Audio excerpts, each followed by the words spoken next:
Folks, Black Star Network is here. Hold no punches. I'm real revolutionary right now. Support this man, Black Media. He makes sure that our stories are told.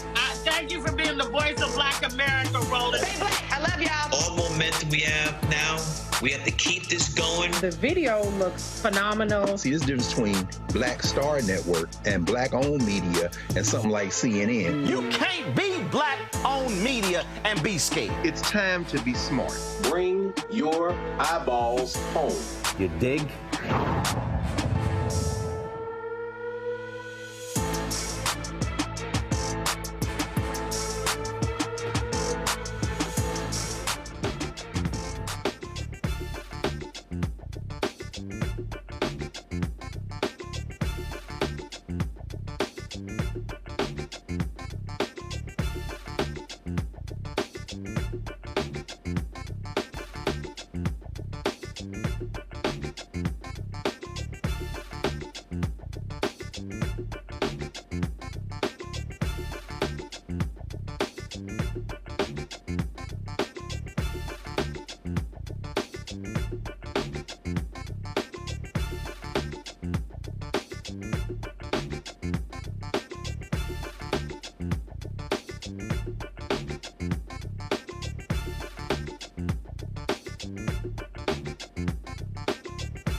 Folks, today is Tuesday, November 12, 2024, coming up on Roland Martin Unfiltered, streaming live on the Black Star Network.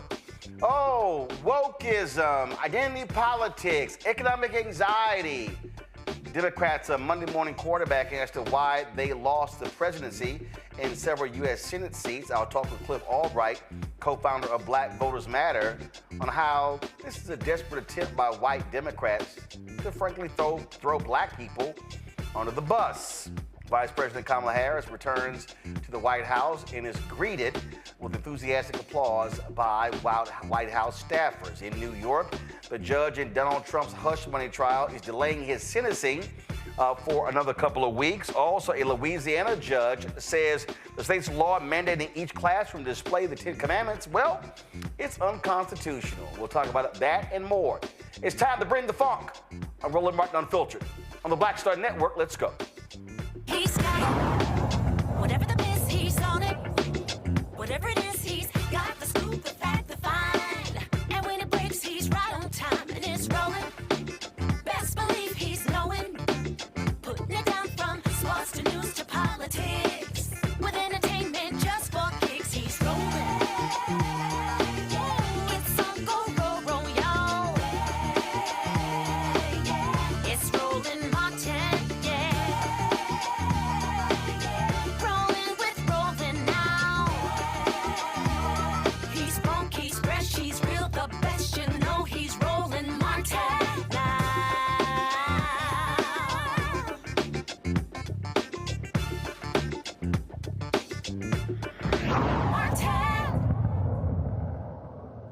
Well, you can always count on white Democrats to start complaining and, oh my God, this is what happened and why we lost, and it's defund the police, it's wokeism, it's identity politics, it's all of that stuff, even though none of that stuff Vice President Kamala Harris actually talked about. It's just whining and complaining. Here's James Carville just really upset, talking about, man, we told y'all this identity crap, it's awful. Listen to this. We have no legislative power, we have no executive power, we have no judicial power. So when you're out of power, you're an opposition party. And go and tell all of the people that are sending you and asking you for money, justify what you did wrong, and tell us what you're going to do different. Because what you've done ain't worth a shit. Get your head around that. In all of the Washington-based Democrats farting around, going to wine and cheese parties and talking about how misogynistic race, get your ass out of Washington and go work on a 2026 campaign and do penance to make up for your goddamn arrogance and stupidity. Well, we're going to say we told you so. We told you this identity shit was disaster. We told you to get out in front of public safety issues. You didn't. We told you to have an open process and demonstrate the magnificent and staggering and deep talent that exists in the modern Democratic Party. You didn't. We told you to differentiate yourself from Biden. You didn't. I hate to be some fucking know-it-all, but all of these things are part of the record. Yeah. All right. So not only that, I saw this tweet earlier, and I had to comment on it, and my next guest also commented on it. Let me find it. So Senator Chris Murphy of Connecticut. Okay, so he posted this. Of the 20 highest median income states, Democrats won 18 of them. Of the 20 lowest median income states, Democrats won 3. Yes, race and gender play a big role in politics, but the hard truth is this: Democrats clearly aren't listening to the people we say we fight for. Cliff Albright, co-founder of Black Voters Matter. So, Cliff, also on Morning Joe yesterday, they read Maureen Dowd's column, and they were talking about, they read her entire column, and her whole column was about identity politics, and Trump got a mandate. Here's what's interesting. The votes are still being tallied. President Joe Biden won by 4.4%. Trump is going to win by about 2%. Do you recall folks calling it a mandate in 2020? No, they didn't. So it wasn't a mandate. Just because he won all 7 battleground states, that's not a mandate. The numbers are the numbers. But the thing that trips me out is all of a sudden they're blaming identity politics. And here's the thing, Cliff, they never seem to admit that whiteness is identity politics. Maleness, white maleness is identity politics. It seems that, if it's black or women or Latino or gay, that's the only identity politics that exists. Yeah, you're exactly right, Roland. And as I said in my tweet, this country was founded on identity politics. There's never been an era that hasn't been defined by identity politics, by white identity politics, by white male identity. It was literally, identity politics is literally enshrined in the Constitution. Y'all said only white men, property owners, could vote. That's the original identity politics. And every era, every decade since then has been defined by that identity politics. In fact, Cliff, here is Donald Trump touting identity politics today. Yes. And getting their money's worth. Furthermore, I will direct the Department of Justice to pursue federal civil rights cases against schools that continue to engage in racial discrimination and schools that persist in explicit, unlawful discrimination under the guise of equity will not only have their endowments taxed, but through budget reconciliation, I will advance a measure to have them fined up to the entire amount of their endowment. A portion of the seized funds will then be used as restitution for victims of these illegal and unjust policies that hurt our country so badly. Colleges have gotten hundreds of billions of dollars from hardworking taxpayers, and now we are going to get this anti-American insanity out of our institutions once and for all. We are going to have real education in America. So Donald Trump is saying, white people, I'm coming to you with reparations. Exactly. And that was written into everything that he just said is a part of Project 2025. Yep. You know, the Project 2025 that he said he didn't know anything about. But before before the votes are even counted in this election, he's already rolling out the Project 2025 policies, and his transferring or transforming the Department of Justice and the Office of Civil Rights from something that investigates and deals with anti-Black racism. He is now redefining it as dealing with anti-white racism, anti-white discrimination, which doesn't exist, but that's the identity politics. And that's from Jim Crow through the Southern strategy, right, which was identity politics defined, to Ronald Reagan, to Pat Buchanan, all the way through this person.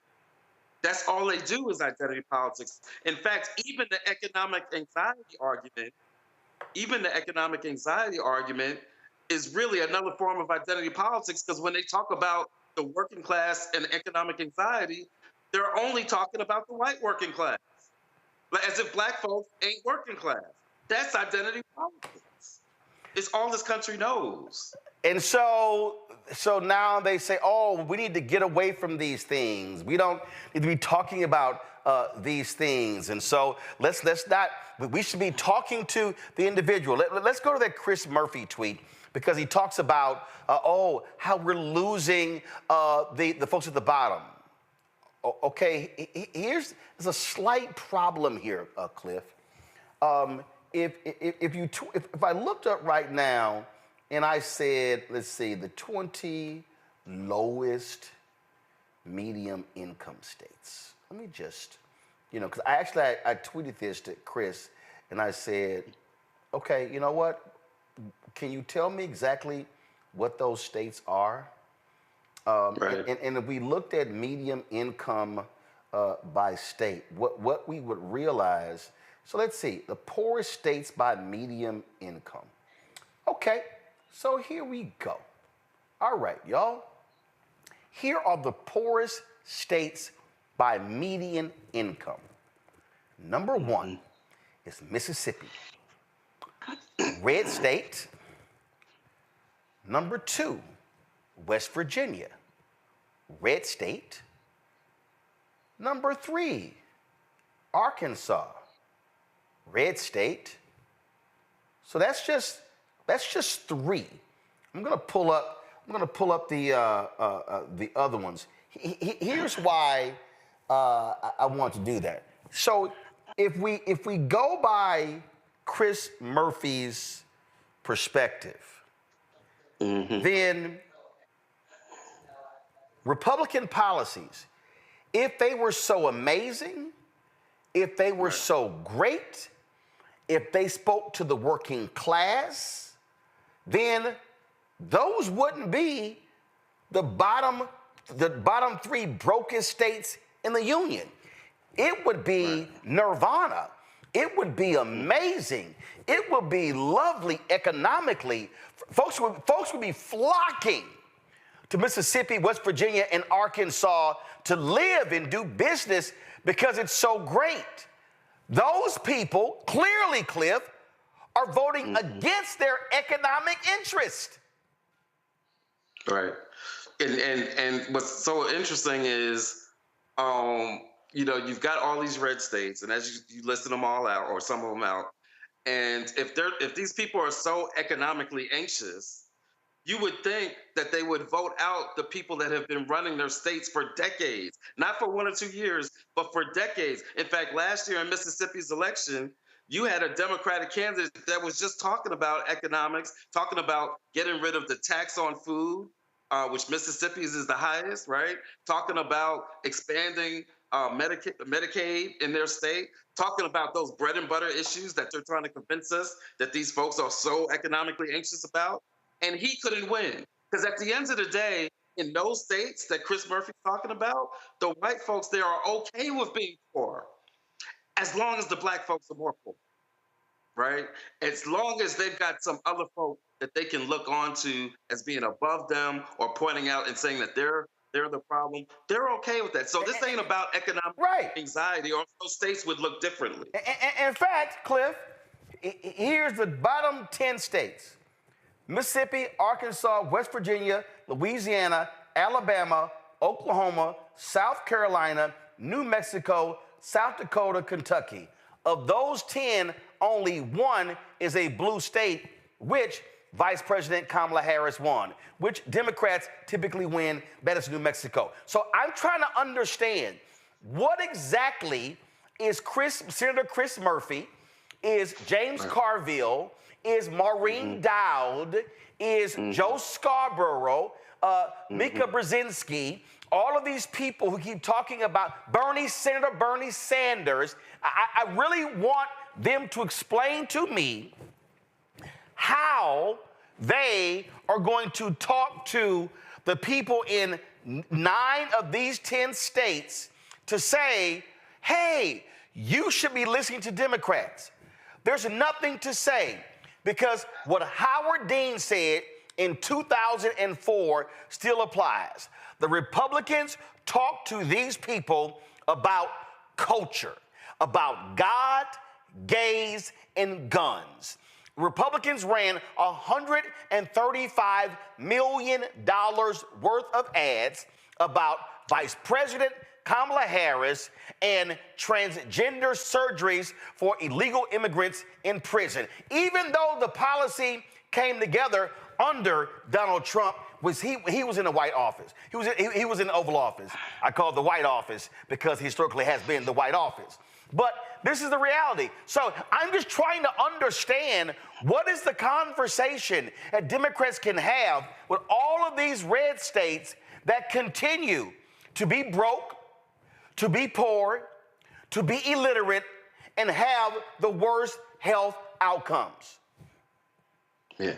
At the end of the day, we can't count on this media or even these Democratic elected officials, because I've said from the beginning that there's some Democrats that would be more comfortable losing elections than to actually have to win elections and to acknowledge a progressive Black base, right?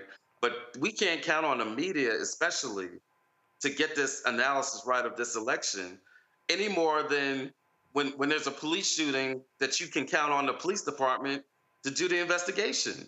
The media is complicit in this. The media is complicit in the ways that they tore up Biden, only talked about his age, never talked about Trump's age, only talked bad about the economy, and then you wonder why people think that the economy was bad, when in fact it's the envy of the entire industrialized world.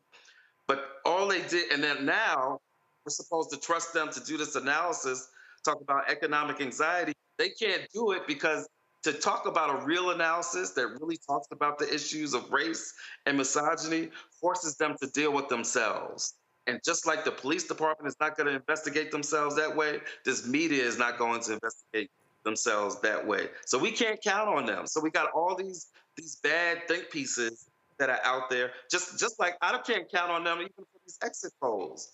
Because I can't believe that the same people that tried to tell us for 2 years that Black folks weren't going to show up, that Black men weren't going to show up, and then we show up and we do at the same level as what we did with Biden, right? Even more arguably. And yet we're supposed to trust them to say, oh, you know what? We were wrong about y'all. No, they're not going to do that. And so all of the stories that we're seeing are basically just to reaffirm the narratives that they had just spent 2 years trying to build up. Yeah, I mean, it amazes me, and I pulled up another one, and so I think these are the 20.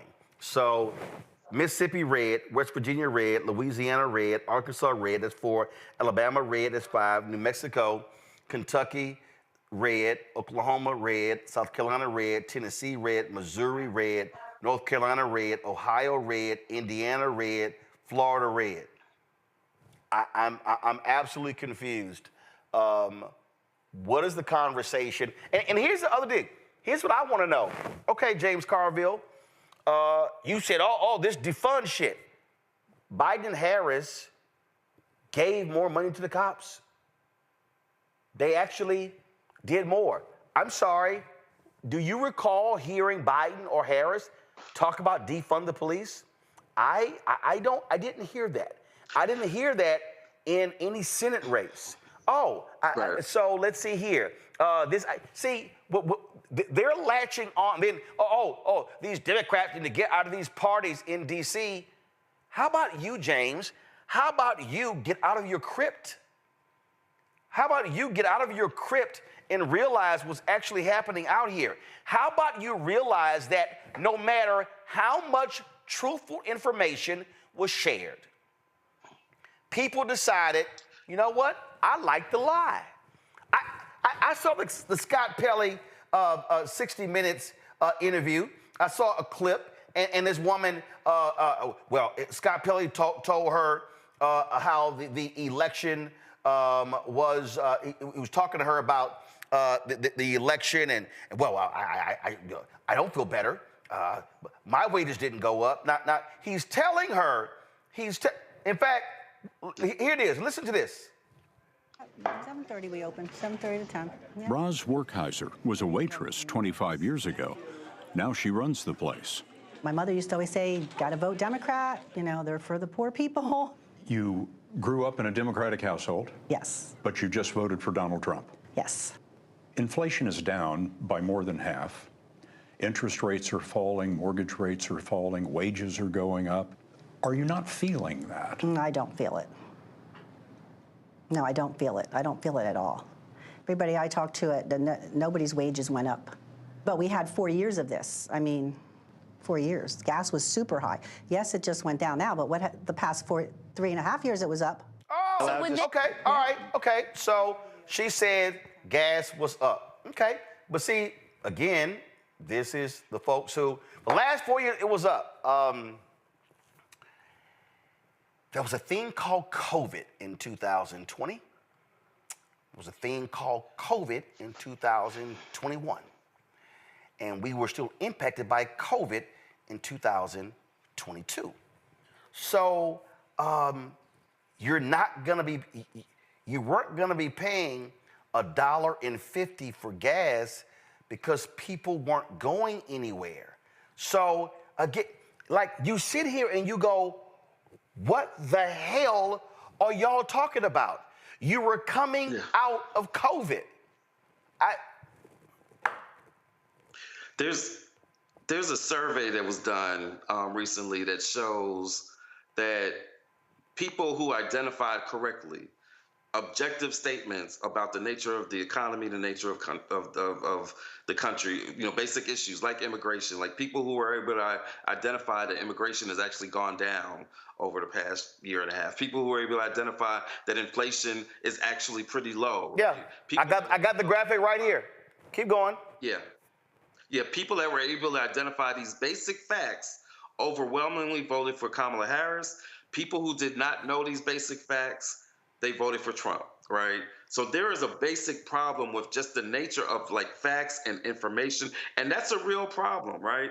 And I'll even say that some of Democratic, progressive, whatever, that they've got to do better about the way that we deal with communications, right? It's not just the messaging, and it certainly isn't the policy, but it is about this ecosystem where conservatives control just a lot of different forms of communication that Democrats and progressives don't have. And then the mainstream media makes it worse, right? Because what they do is they repeat the stuff that Trump is saying. And so there's a very basic problem that if people have accurate information, then they will vote the right way. It's not even like the woman in the video said, where she's like, oh, I'm not feeling it, right? It's one thing if you say, well, yeah, I know that this is a fact, that the economy's better. I'm just not feeling it. Fine, that's your reality. I'm not asking you to whatever your lived experience, but you got to recognize what the reality is overall. And most people who voted for Trump simply are receiving different information, and they live in a different reality. But we also have to accept, Cliff, we also have to accept the fact that Donald Trump and Republicans lie. Yeah. They lie with impunity. Yeah. And Fox News and conservative talk radio and conservative digital, they protect the lie. They advance the lie. They literally push the lie. Here is somebody here talking about, and again, for all these people out here, oh my God, gas prices were high. They won't accept this fact. They won't accept the reality of what happened, but there is a reason. There is a very clear reason, first, why gas prices were low, why they then went high, and why we had inflation. Listen. Here's the accurate story that I've been telling for forever.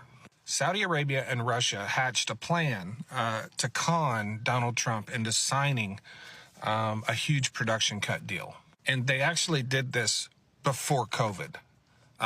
They were going to do this regardless of if COVID happened or not.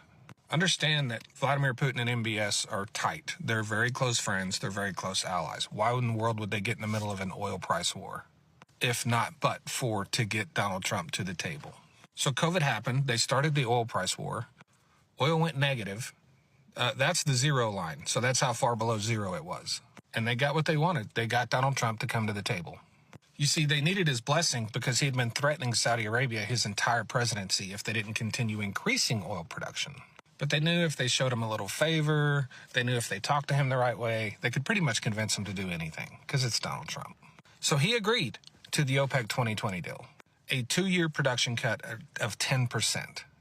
So this was a 9.7 million barrel a day production cut, which at the time was almost as much as the entire U.S. production because U.S. production had fallen to 11.5 or so million barrels a day. So just imagine almost wiping out all of the United States oil production on the global market, what that would do. That deal was signed in April of 2020, and it ended May 1st of 2022. The problem with the deal was that it was a 2-year cut. That was a terrible, terrible deal. This is what happened to gas prices from the beginning of the deal to the end of the deal. This is what happened to inflation in the United States, beginning of the deal, end of the deal. This is what happened to global inflation, beginning of the deal, end of the deal. And this is what happened by the end of the deal.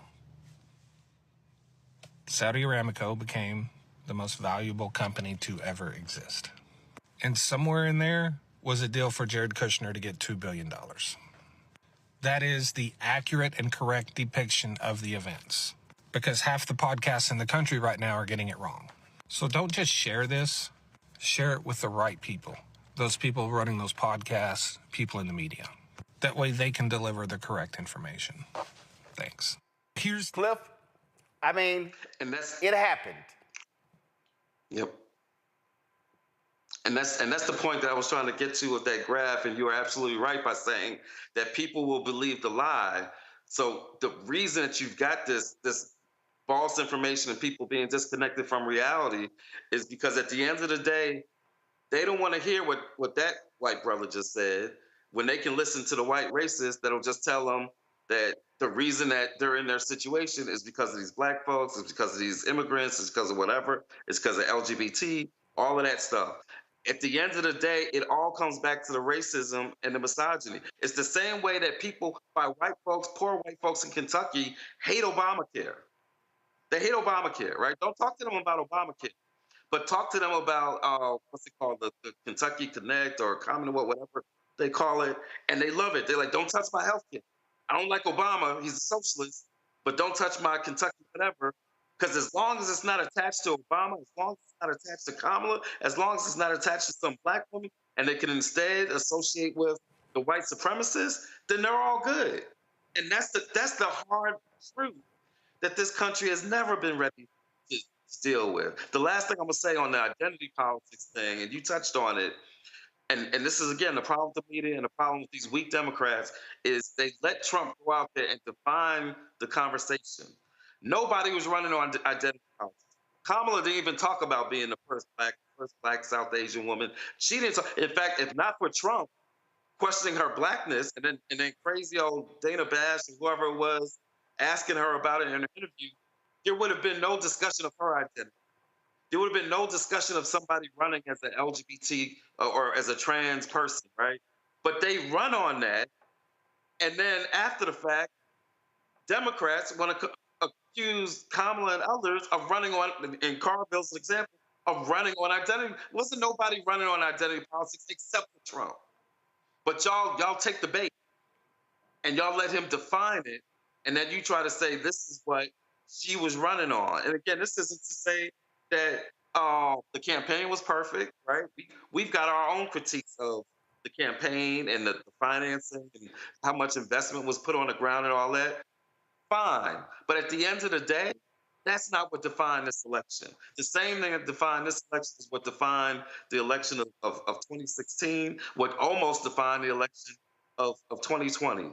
And so, at the end of the day, all of these critiques of the campaign and Kamala and economic anxiety, it's just more of the same foolishness that we heard after 2016. And then it causes you to then what? To shift to the right.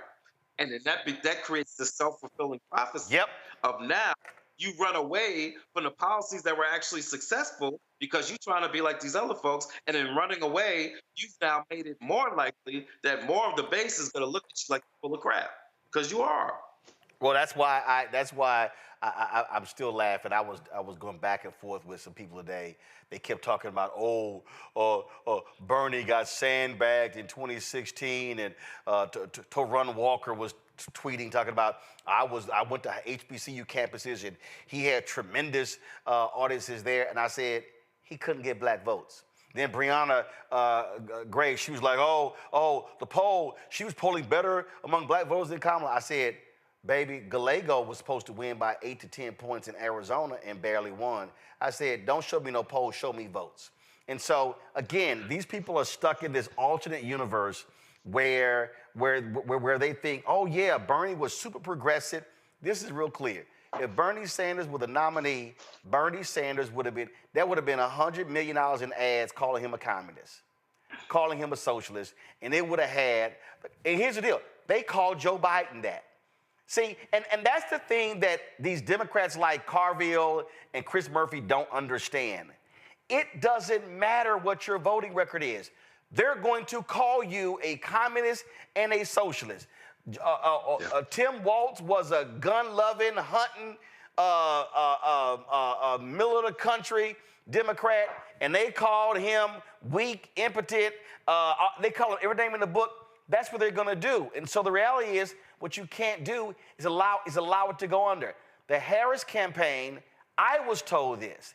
They literally said, oh, yeah, the transgender ads, they're not moving the needle. And I was like, I've been in Ohio, Texas, North Carolina, Georgia, Michigan, and I'm seeing 8 to 10 commercials in every game. And what do we now know? That ad that features Charlamagne the God and DJ Envy, those ads, they spent $135 million. They said it moved 2.7 points. What did Donald Trump win by? 2.2 points. Every vote mattered. And so when you, the basic lesson, Cliff, when you allow the opposition to define you and you don't respond and define them, you will be the one giving concession speeches. Yeah. And you know, just on that ad, you know, and again, mistakes may have been made. I would have dealt with that differently. Like, part of their response was by saying, well, yeah, I did that, but Trump did it too. And that just wasn't landing correctly, right? And again, at the end of the day, it may not have mattered what she said about that issue, because again, you know, white America gonna do what white America gonna do.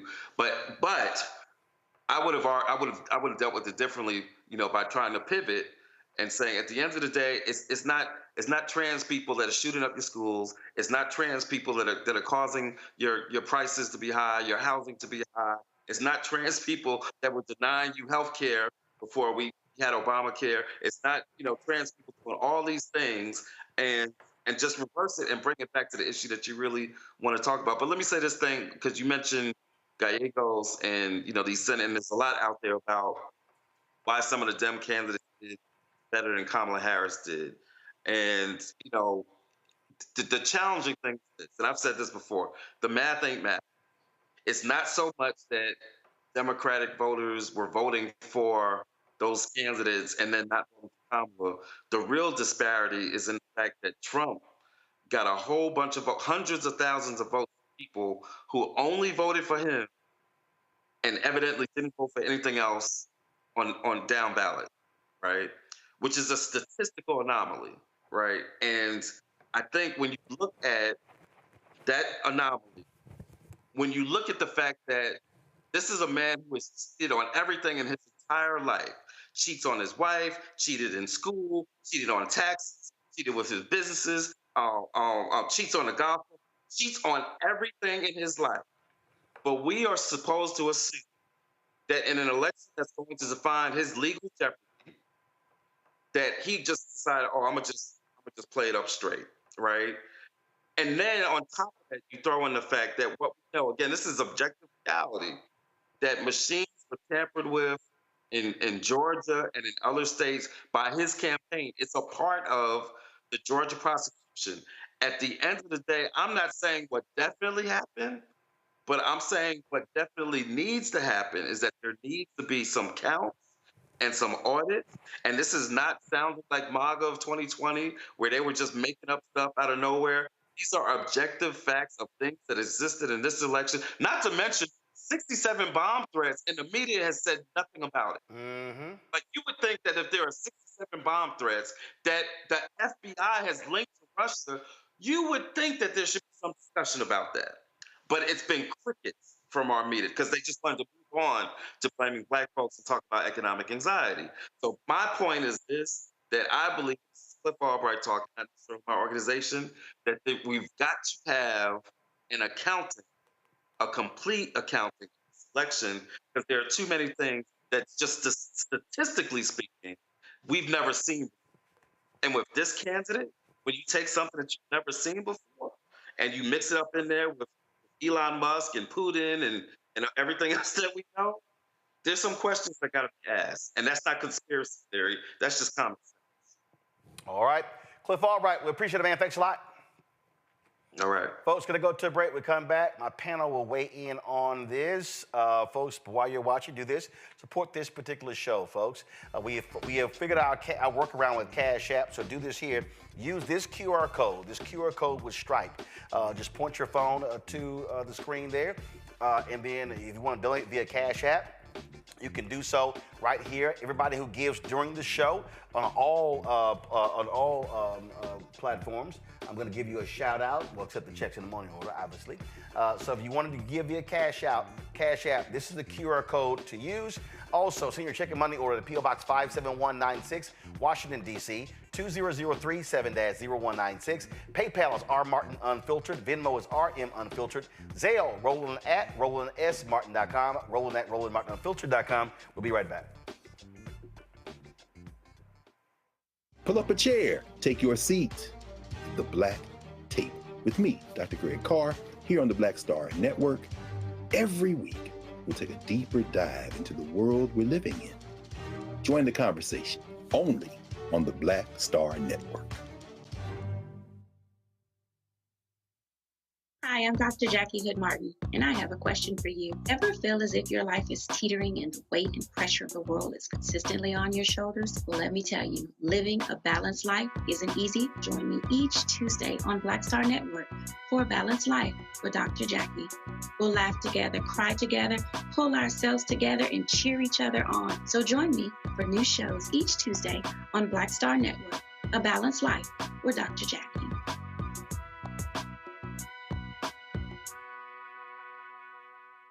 Hatred on the streets, a horrific scene, a white nationalist rally that descended into deadly violence. White people are losing their damn minds. As an angry pro-Trump mob storms the U.S. Capitol, we've seen shooting. We're about to see the rise of what I call white minority resistance. We have seen white folks in this country who simply cannot tolerate black folks voting. I think what we're seeing is the inevitable result of violent denial. This is part of American history. Every time that people of color have made progress, whether real or symbolic, there has been what Carol Anderson at Emory University calls white rage as a backlash. This is the rise of the Proud Boys and the Boogaloo Boys. America, there's going to be more of this. Here's all the Proud Boys, Dave. This country is getting increasingly racist in its behaviors and its attitudes because of the fear of white people. The fear that they're taking our jobs, they're taking our resources, they're taking our women. This is white fear.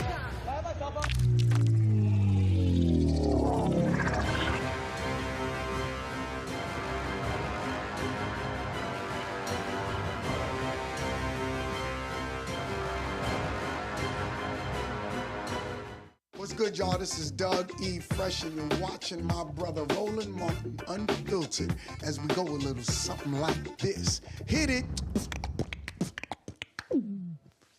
It's real. All right, y'all, let's get into it with our panel. Dr. Mustafa Santiago Ali, former senior advisor for environmental justice, the EPA, Randy Bryant, DEI disruptor, civil rights attorney, Joe Richardson, Joseph's out of LA. All right, folks, let's get into it. So I got to start with you, Randy. And so listen to all these dens. Oh my God, wokeism, identity politics. They literally are parroting right-wing talking points. That wasn't even the focus of the campaign. And so it's laughable. But the fact of the matter is they always hated that, and these are the same folk who won't even acknowledge whiteness as identity. Because whiteness to them is normal and everything else is odd. And it should be our business to keep it quiet and cover it as much as we can, as if we can cover our blackness or our womanness. But that's what they want because they don't want, it makes them feel more comfortable. It's quite disgusting to me the way they always talk about identity politics as if it's something that we use for sympathy or leverage when, as we have said, it's baked into America. America is about identity politics. The founders of this country separated us by race, specifically to make money and to justify using us and enslaving us to create us to suggest that we are less than human beings. But when it's convenient for them, they want to say, it shouldn't be about race. Why does this always have to be about race? When they designed everything to be about race. So that is what's so frustrating about it. They kind of give us a catch-22. We can't get out of it. They don't want us to talk about it, but that is all that they are, is about identity politics. Whiteness is Trump's brand. His brand is centered on whiteness and ensuring that white people stay in a power position in this country. That is what he ran on, if we're honest. That is his platform. That's why he really didn't have to talk about policies, but so much. He could just have concepts and ideas, because really what people cared about and what they voted for was whiteness.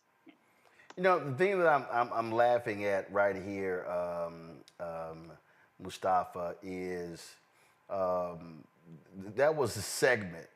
That was a segment on MSNBC. And the segment was called White Rural Rage.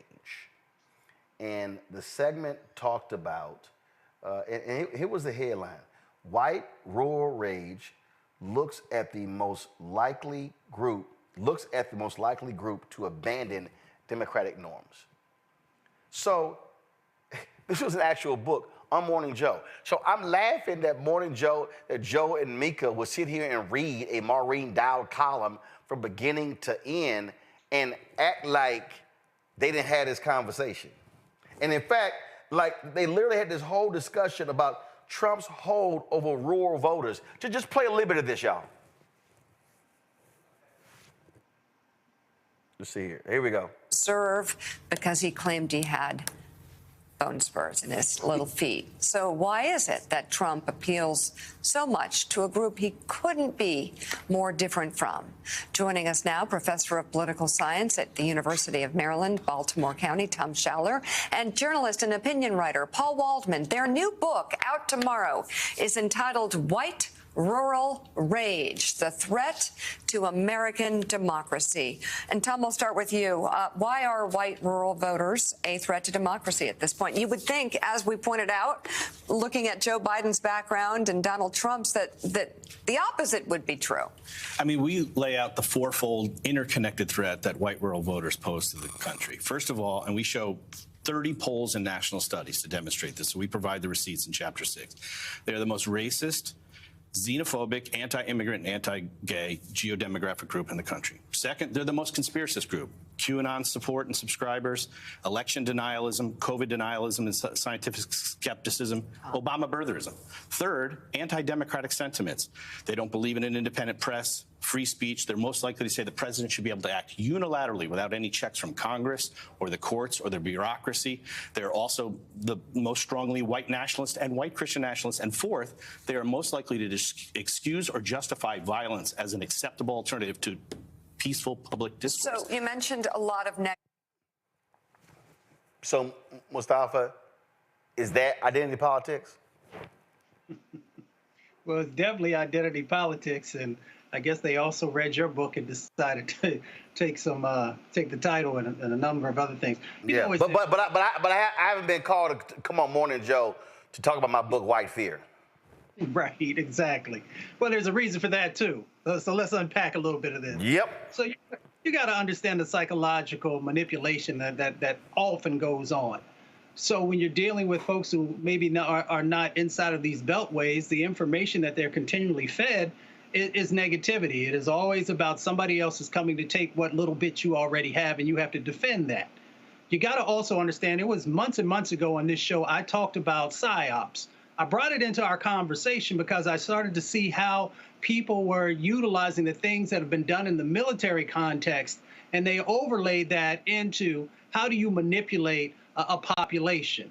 You know, so what you do is you focus on influencing their beliefs and their values and their attitudes. And that's how you change the way a target audience sort of operates and how they see themselves and who the enemy is. Now, Malcolm Nance is somebody who worked in the intelligence field who's much deeper into this than I am. But if you watch how Trump sort of does what he does, and you watch how his organization does what he does, and then if you overlay that and understand that you have Russia and a number of other operatives who are outside of this country who are also playing a significant role, then you understand how the destabilization of America is going on and how you manipulate those and you use the levers to get people to always think that either something is always a conspiracy or somebody is against you, and that's how you get them riled up, and that's how you get them to vote against their own interest. And it always baffles me how people don't understand that, because whether it's our government or other governments have used it in the past to be able to get the things that they were looking for. So that's just one part of it. When you look at racism and misogyny, these are tools also that folks will use to be able to separate people, to be able to, move the way that you want to be able to move. So we got to understand the game that is being played, and often we think about it just in its purest form. And this is a part of strategy. It is strategy that has been developed, utilized, and has been tested in the past and today. And often we just don't bring that into our conversation. So it is not just about economics, right? Economics is a lever. When you can manipulate the way people see, even if something is moving in a positive direction, and if you continue to tell them that it is not, and you hear that message over and over and over again, you're going to start to believe that. It is all about perception. And the night that we were watching the election, I talked about, I can't remember if I said it's 80 or 90% of this game is about perception. Perception is manipulated by what you continue to feed into people's psyche. Yep. So we just got to understand actually what's going on. And I know that we're dealing with so many of the sort of just everyday issues. How do you make people not look at what the top economists are telling you, that you are in a strong economy and that it just takes a little while for that to be able to roll over into being able to make positive changes in your life, and then to go for somebody who is a failed businessman, who's somebody who has failed economic policy, somebody who tells you that they're going to put tariffs in place that is going to raise the price of food. So one of the things people said is, well, eggs are too high or bread is too high. If that's your reality, I'm not saying that that's incorrect, but if you have somebody who is going to raise those prices, but yet you still vote for them, then you got to take a step back. And maybe it's because I have, advanced degrees in psychology and that type of thing. But you got to ask yourself, what is going on in people's minds that allows them to be manipulated like this? Because it doesn't just happen by happenstance. There has to be intentionality in being able to move people and manipulate people and to get them to vote against their interests. This was a conversation, Joe, that took place on Stephanie Ruhl's show, The 11th Hour. But I want you to listen to Stephanie's response, which is the typical white journalist response. I mean, I actually mentioned that in White Fear, that part of the problem is that white journalists don't want to have this deep conversation because it's going to force them to confront themselves. Eddie actually said it. Watch this. There's this sense, right, that whiteness, right, is under threat. The demographic shifts. The country isn't what all of these racially ambiguous children on Cheerios commercials are confusing the hell out of me. Right? Eddie, a lot of people voted because their life's too damn expensive, and it was here, and it. They voted for. You're telling me, Stephanie, that all of these people who believe that their lives are, that bread is too high and eggs are too high, that they voted for a convicted fella, a guy who said we can grab the pea. I think that a lot. They voted for this guy. I'm not defending it, but I think there are tons of people that don't pay attention to, and I'm not defending it, don't pay attention to politics at all. But while we live in the most prosperous country in the world, people are saying life's not fair, I'm not doing well, my son's still living in the basement, I can't seem to get a job, I don't like the status quo, I'm voting for something else, and he was the person. I love you to life, I love you, but I do not believe that.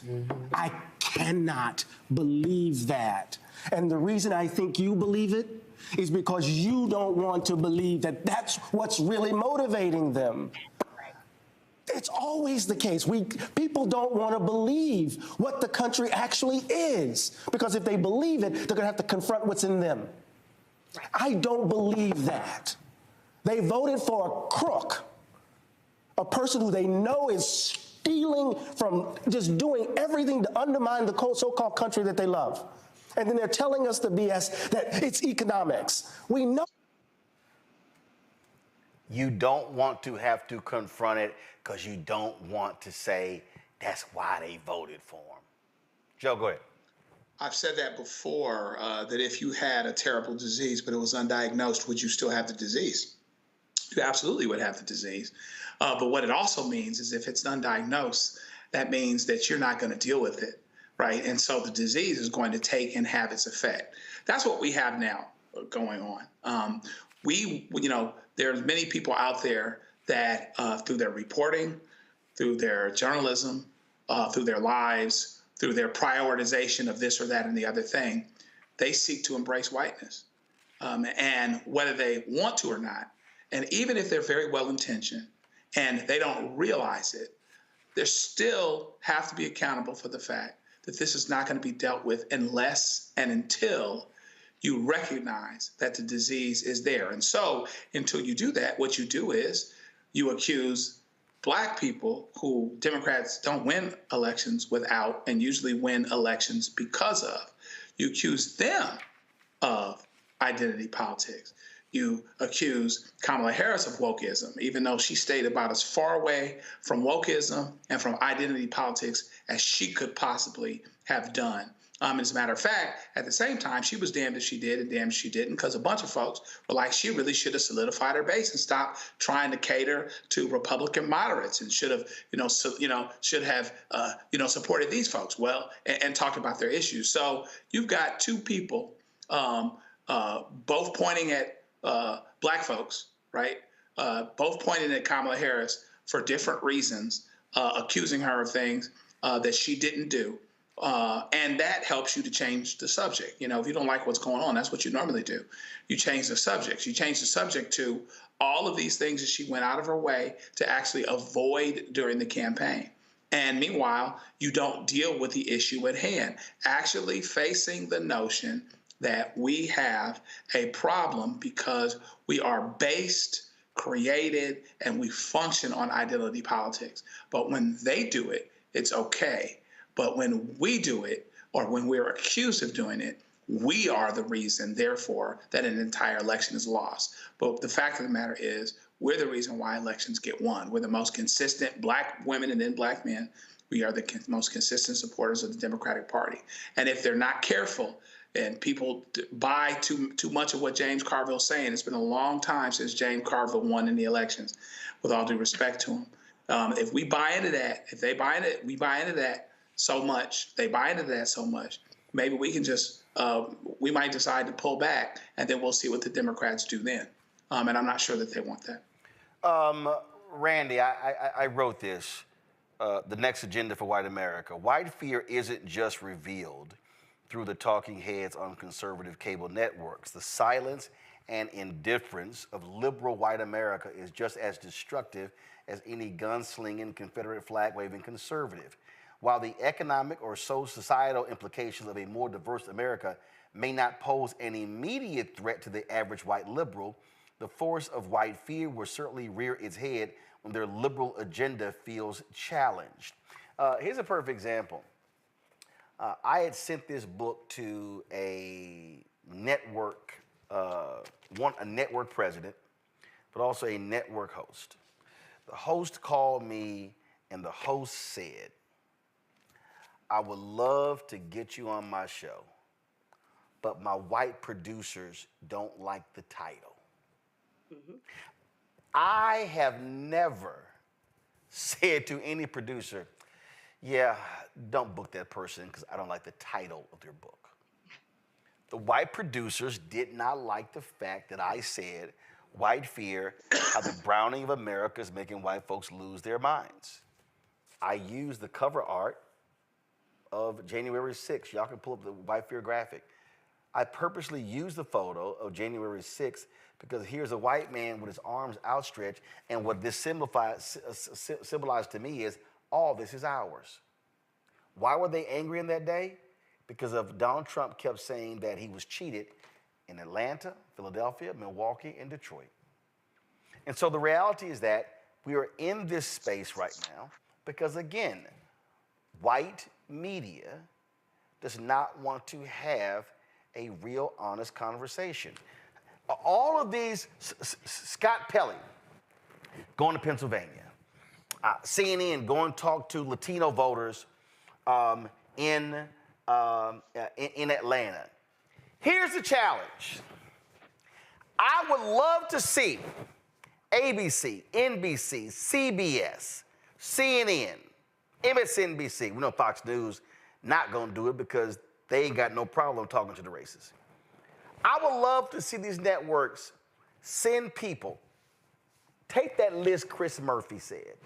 We only won 3 of the lowest median states. Okay, go to those states and say, I'm curious, you voted for Donald Trump? Yeah, I did. Are you in the Affordable Care Act? Yes, I am. Trump wants to get rid of that. So do Republicans.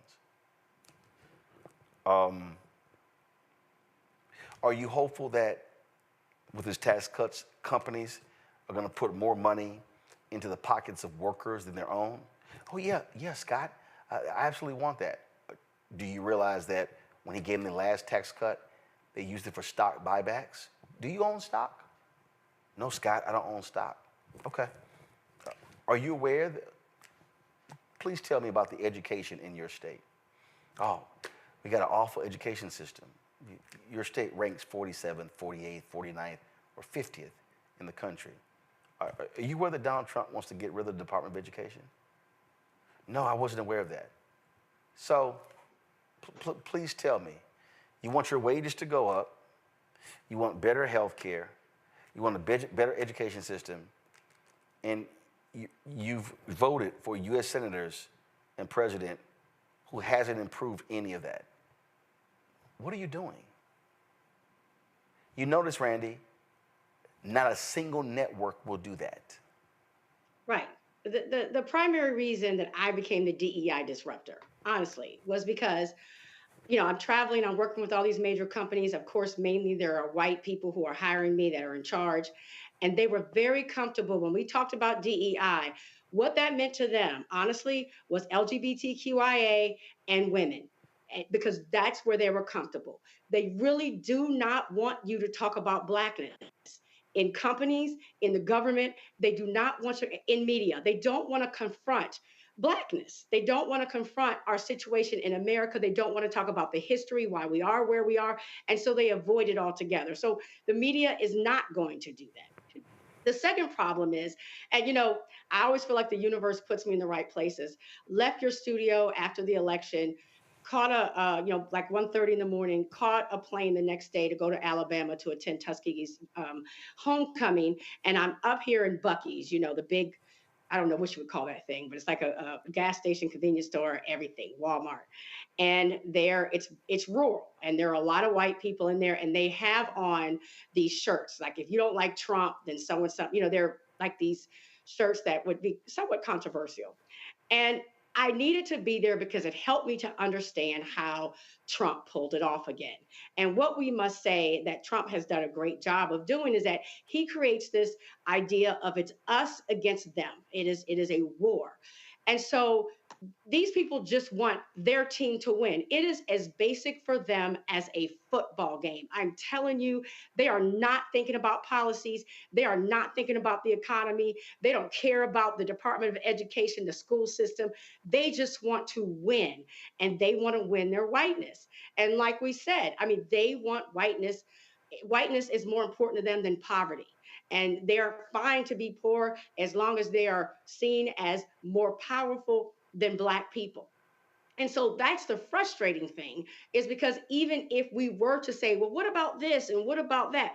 I don't even think they're listening, because Trump has done a really brilliant job. But one thing I have to give him, of making people not even think logically. These people aren't unfortunately, they're not researching. They don't know the policies. They have no idea, really. They're seeing the headlines on Fox News and they're believing it. Whatever they say, whatever tagline they come up with, and they're rolling with that. And all they want to do is win.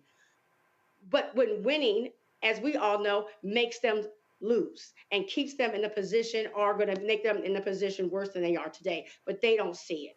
He has, Trump has elevated whiteness, brought it back in the way that it was seen, which we thought we'd escaped a little bit, not much. We were making progress, but he has brought that back, and they have bought it completely. And that's all they care about, is winning and hanging on to their absolute whiteness. And so, no, they don't want to talk about white fear. The media doesn't want to talk about it because they are white too, right? And one last thing, of course, because of what I do, I have a lot of white women who come into my comments and they're talking, and they are so comfortable talking about sexism and misogyny. And that is why, Kamala did not win. But the minute I bring up race, they really are uncomfortable with that. They want to say, no, that wasn't it. They'll say, what about Barack Obama?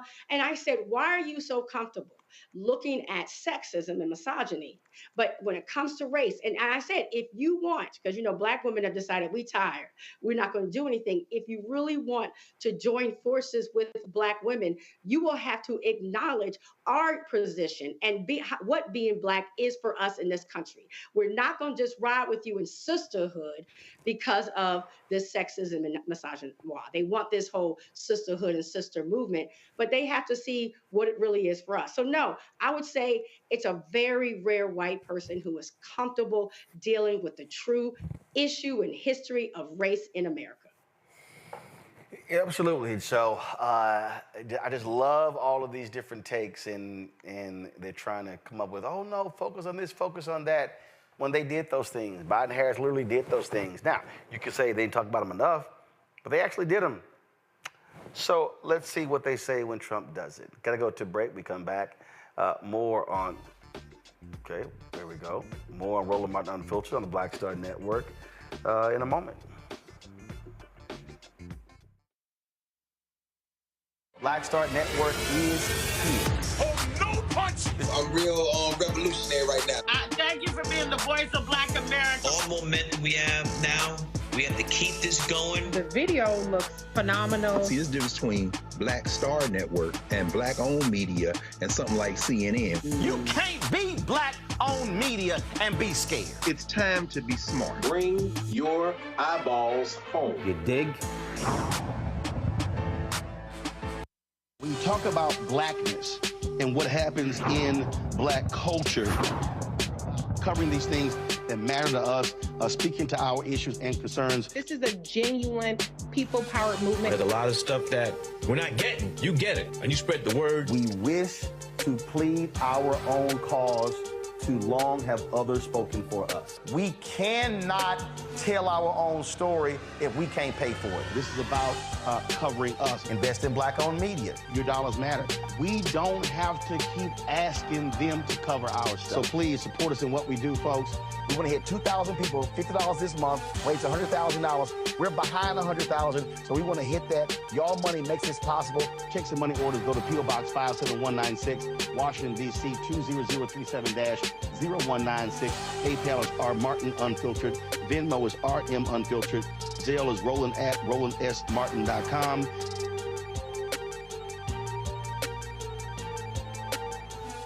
Pull up a chair, take your seat. The Black Tape with me, Dr. Greg Carr, here on the Black Star Network. Every week, we'll take a deeper dive into the world we're living in.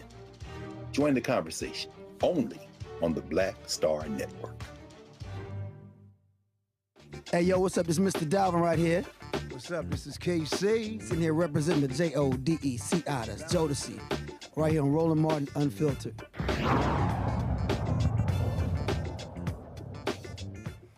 All right, folks, Vice President Kamala Harris returned to the White House today and was greeted with enthusiastic cheers.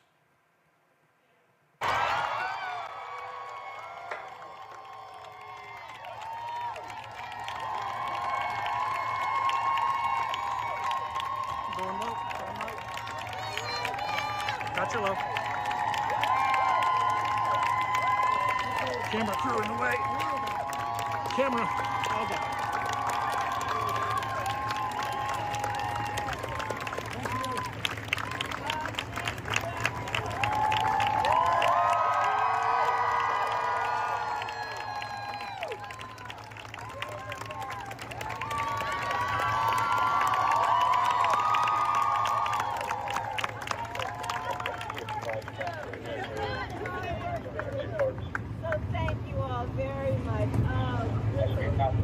best work anybody can do is to dedicate ourselves to the people, to public service, to lifting folks up, knowing we have the power, and when we do that work, we make a difference. And you all are a part of doing that work every single day. And I am so grateful to each of you. So let's get back to work because we still have work to get done. And I'm sending you all my love and thanks. Thank you, everyone.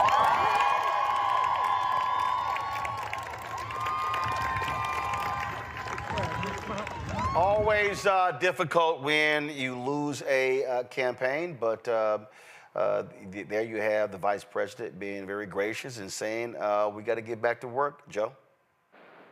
Yeah, I mean, we have to get back to work, and there's a couple months left, and so you really run it out. I would like to think that as she goes along, the vice president will become more and more encouraged and emboldened by what she accomplished. She was set up to do basically the impossible, and she did a doggone good job of it. She didn't make any of the mistakes that Hillary Clinton did, but she still found herself in a situation where I believe that she did everything that she could. Sure, you can argue this or that. You could do this differently. You could do that differently. But she ran hard, and she reminded us of what's possible. And sometimes we have to have perspective. When we don't win an election and we think it's a crucial election, everyone is, and we feel a certain type of way about it, we have to remind ourselves of how far we've come. And she has shown us how far that we've come. She was where she needed to be. The party put her in a position. Maybe the party didn't do everything that it could, or on the back end, there's some finger pointing that shouldn't be going on, but that's par for the course. But I'm glad that she did what she did. I'm glad she ran it the way that she ran it. She shouldn't have any regrets that way. And hopefully we'll be able to move forward, and hopefully she'll be able to move forward, because she doesn't have to be done in politics if she doesn't want to be. And I'd like to think that her best contributions are still ahead. Randy? I feel exactly the same. I have definitely been thinking about her, and I just want her to know that she still created such joy and hope for millions of Americans, and that she was able to do that in what she had 116 days or something like that is quite remarkable. And she still is the vice president of this country as a Black woman. And so she is to be celebrated and looked up to. And yeah, I'm just incredibly proud of her. And I hope that she feels that and knows that. Mustafa? What did Dr. King said? The arc of the moral universe is long, but it bends towards justice. I mean, the things that we saw her be able to accomplish in 100 days is something that it would have took many other individuals a considerable longer time to actually build infrastructure, to be able to get the message out there, to be able to raise the funds that are necessary to be able to compete, so forth and so on. So what it did was it showed her brilliance and resilience. She reminds me of both Fannie Lou Hamer and Rosa Parks and Ida B. Wells and Shirley Chisholm. And I'm sure if Shirley was still with us, she would tell her, you know, how thankful she is for getting us that much closer to that final goal. So she just took the baton, took it a little bit further, and there will be someone else who will come. Another sister will come, and they will help to make it across the finish line. So excellent job, and we'll continue to fight on. Indeed, folks. So you go on, and so if the Senate needs to be focused on confirming as many of the federal judicial picks as they can, that to me is critically important, and also locking down some of the other nominations and getting a lot of that stuff done. So hopefully you'll see President Biden as well as Vice President Harris actually doing that. Folks, the judge overseeing Donald Trump's New York criminal trial has delayed a key ruling on Tuesday that whether the president's conviction should be set aside. Trump's team wants the case dismissed, and the prosecution says it needs time to evaluate the next steps. Now that Trump has been reelected, the court has granted them a week's delay to provide their position. Trump's sentencing was scheduled for November 26th, but that has also been put on hold. A jury convicted him in May on 34 felony counts related to hush money payments made to adult film actress Stormy Daniels. See, here's what I don't understand, Joe. Okay? He was convicted before the election. Him being elected ain't got a damn thing to do with actually what happened. And this idea that because he's now been elected, you get to set aside the conviction. That is absolutely illogical. There was a state representative in Texas who was convicted, who went to jail while still being a state rep. What am I missing here? Yeah, she should. It shouldn't make a difference, right? First of all, it's a state case, right? And the feds don't have jurisdiction, so he doesn't have the ability to pardon himself, right? So nothing like that is going to happen, right? And this is a conviction. The horse is already out of the barn, as it were. This is a conviction. He, may appeal it, et cetera, but normally you're going to appeal it after the sentence, right? And so really, because it's a conviction and he's already convicted and it happened before he was elected, that should be running out. Now, of course, it's a practical matter with the appeal and all these other things. This could go on for years. But that being said, there's still the matter of sentencing him because he has been convicted. And maybe we're in another space where the judges or whoever else is just worried about how it's going to look. The fact that you have, a guy that you've elected president that has been convicted of a crime and you possibly sentence him.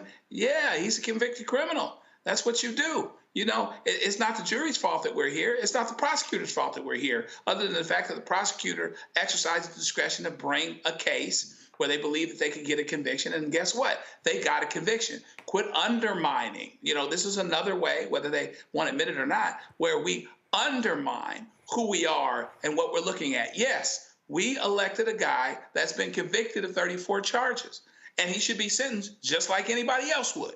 Okay? And so, yeah, it should be convicted. He has been convicted and should be sentenced, and let that run through its course and see where it goes. But it's a state case. He doesn't have jurisdiction over it. He can't pardon himself. And there you are. So it should be happening still. Yeah. I just don't get, Mustafa, how this DOJ memo is not in the Constitution. It's not a law. Impacts a state case. It doesn't matter if he was elected. What the hell is the point of having etched in stone above the Supreme Court equal justice under law if that's a lie? Exactly. That's the same thing I was just thinking about. Because you send a message across the country that certain people are above the law. So does it stop at being president if you're a vice president and you violate the law, or if you're a senator? So, folks pay attention to these types of things. And it's incredibly important for us to make sure that there is justice inside of justice, if I can say it that way.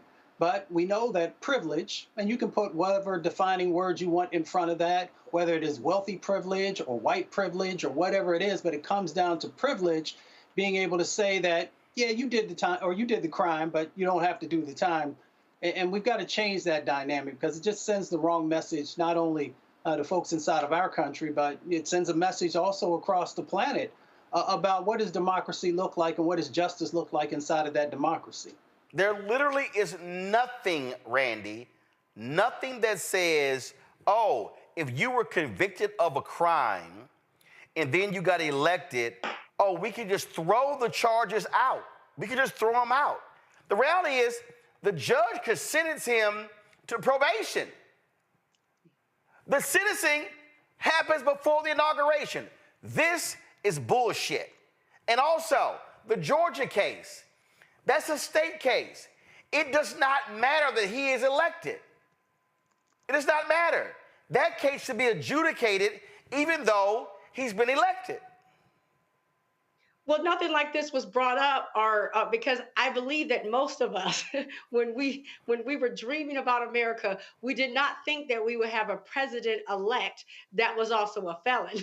I mean, it's absolutely ridiculous. So they're scrambling now, trying to figure out what to do in this ridiculous situation that we have found ourselves in. I would think that we would hold our leader to the highest of standards. We certainly did. People like President Barack Obama, if he had had an overdue library book, it would have been a major issue.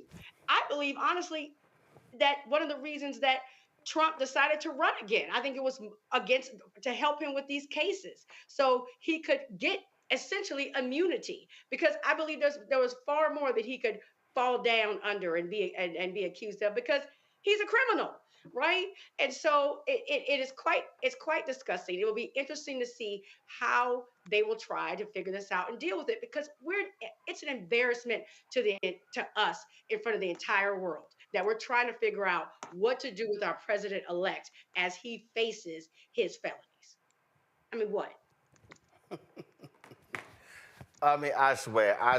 And if y'all want to know, if y'all want to see a sign of sheer stupidity, and if you want to see how nonsensical the next 4 years is about to be, this dumbass just announced that he's nominating Fox News host Peter Hegseth as his Secretary of Defense.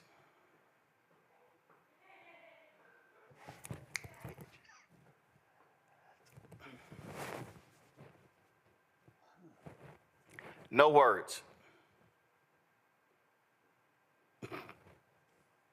It's a joke. I mean, it's a very deadly joke, right?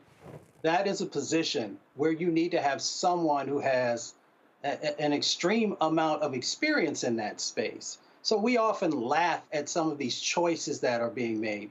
In many instances, these are life and death situations with the people that they're putting in place.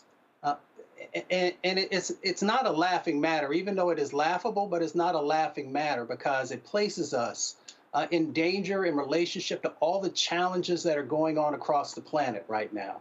You know, there are a number of locations that are teetering on war.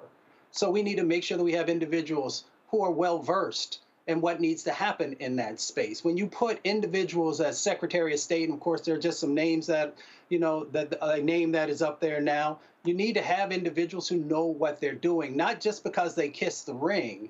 Now, we understand we are dealing with an individual who does not necessarily care about expertise, even though he used to say that in relationship to business. But when it comes to government, he doesn't seem to have that same need. It is more about your loyalty. When you put somebody in place at the Environmental Protection Agency who has never worked on environmental issues, then you put our most vulnerable communities in danger. When you do these things around education, you put the future of young people in danger. When you put an individual, or supposedly going to put an individual in front of like what's going on in our healthcare space, you put people's lives in danger. So yes, it's comical when you see the lack of attention and understanding the expertise that's needed. That's one side of the equation. The other side of the equation is how really real this is because of the impacts that will be felt by individuals, especially vulnerable communities. But in totality, everyone should be paying attention and should be speaking out and really pushing, even though I don't know if it will do any good, for them to actually put people in place who know what they're doing. I don't know. Who wants to comment?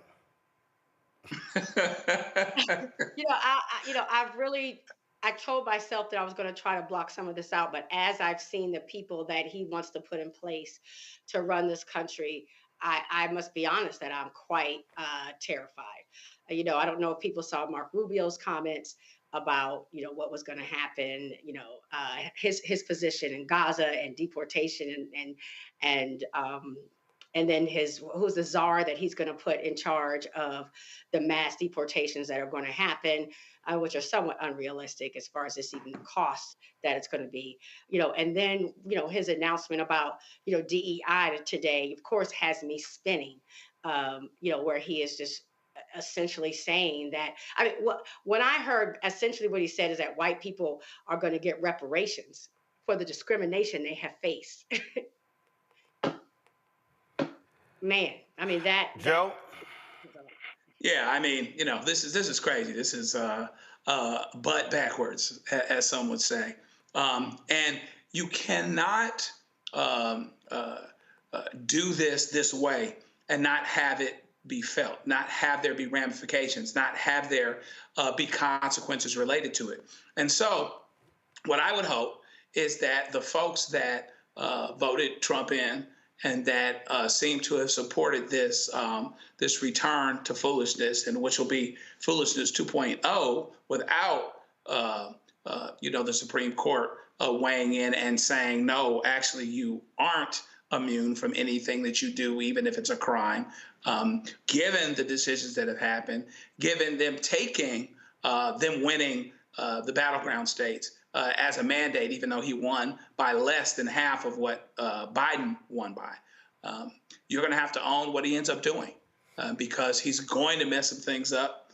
It's going to be tough. It's going to be tough for regular people. And a lot of the people that voted for him are going to find themselves, because they're not rich, they're going to find themselves directly affected. The assumption and the bet that they made is that somehow, some way, regardless of what he does, America will continue to be whatever it is that they want it to be, what makes them feel more secure, what makes them feel better. Like I was saying last week, their hope is that the grace, which is what it is, it's not because of everything great we did and us getting it right, was the grace, that the grace would continue.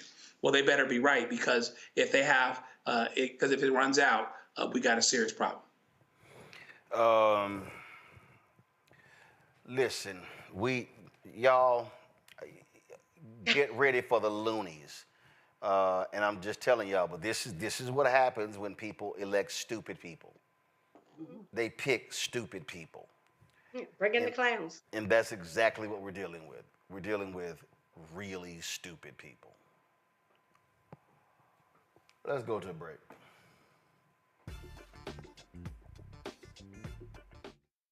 Hatred on the streets, a horrific scene, a white nationalist rally that descended into deadly violence.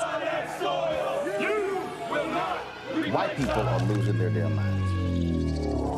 As an angry pro-Trump mob storms the U.S. Capitol, we've seen shooting. We're about to see the rise of what I call white minority resistance.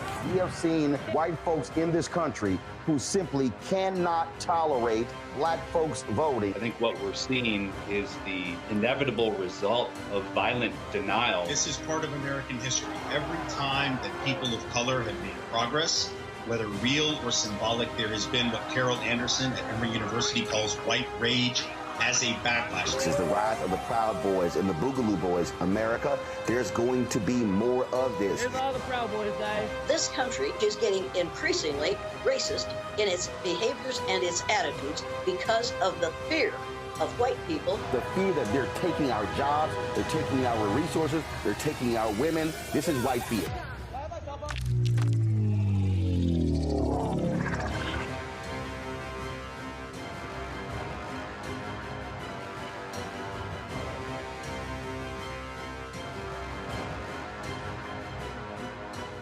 Hi, I'm Dr. Jackie Hood Martin, and I have a question for you. Ever feel as if your life is teetering and the weight and pressure of the world is consistently on your shoulders? Well, let me tell you, living a balanced life isn't easy. Join me each Tuesday on Black Star Network for A Balanced Life with Dr. Jackie.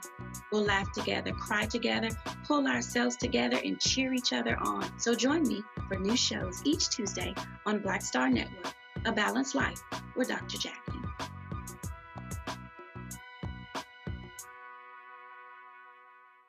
Pull up a chair, take your seat. The Black Tape with me, Dr. Greg Carr, here on the Black Star Network. Every week, we'll take a deeper dive into the world we're living in. Join the conversation only on the Black Star Network. Bruce Smith, creator and executive producer of The Proud Family, Louder and Prouder, and you're watching Roland Martin Unfiltered.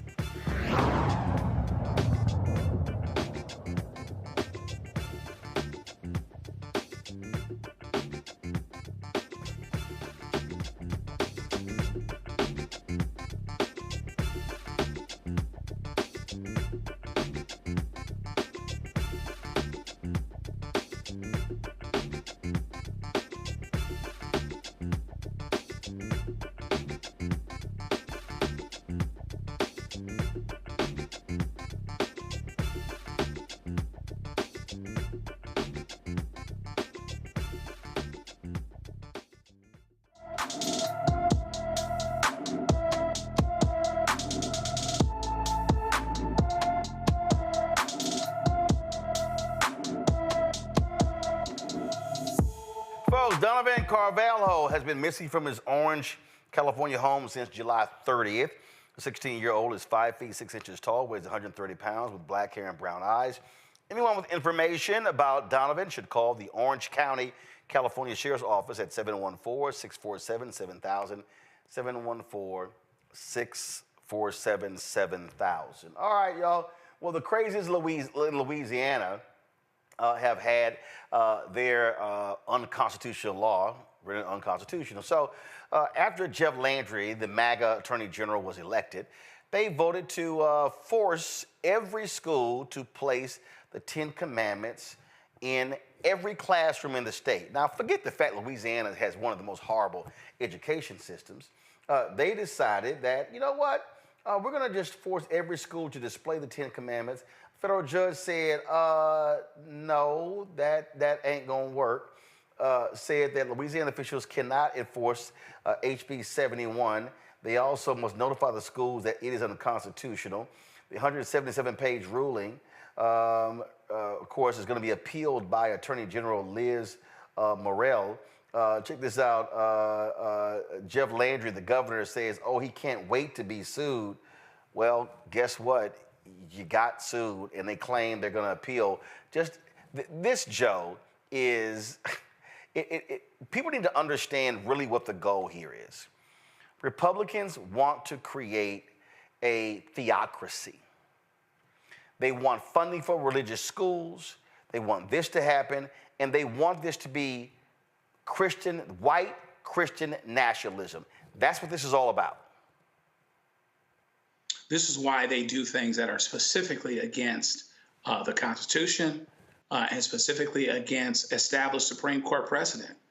This was dealt with decades ago, separation of church and state. Same kind of situation, similar facts, dealt with that way. But you're going to see a lot of this. You're going to see a lot of them, based on their worldview, bringing cases that are totally unconstitutional, et cetera.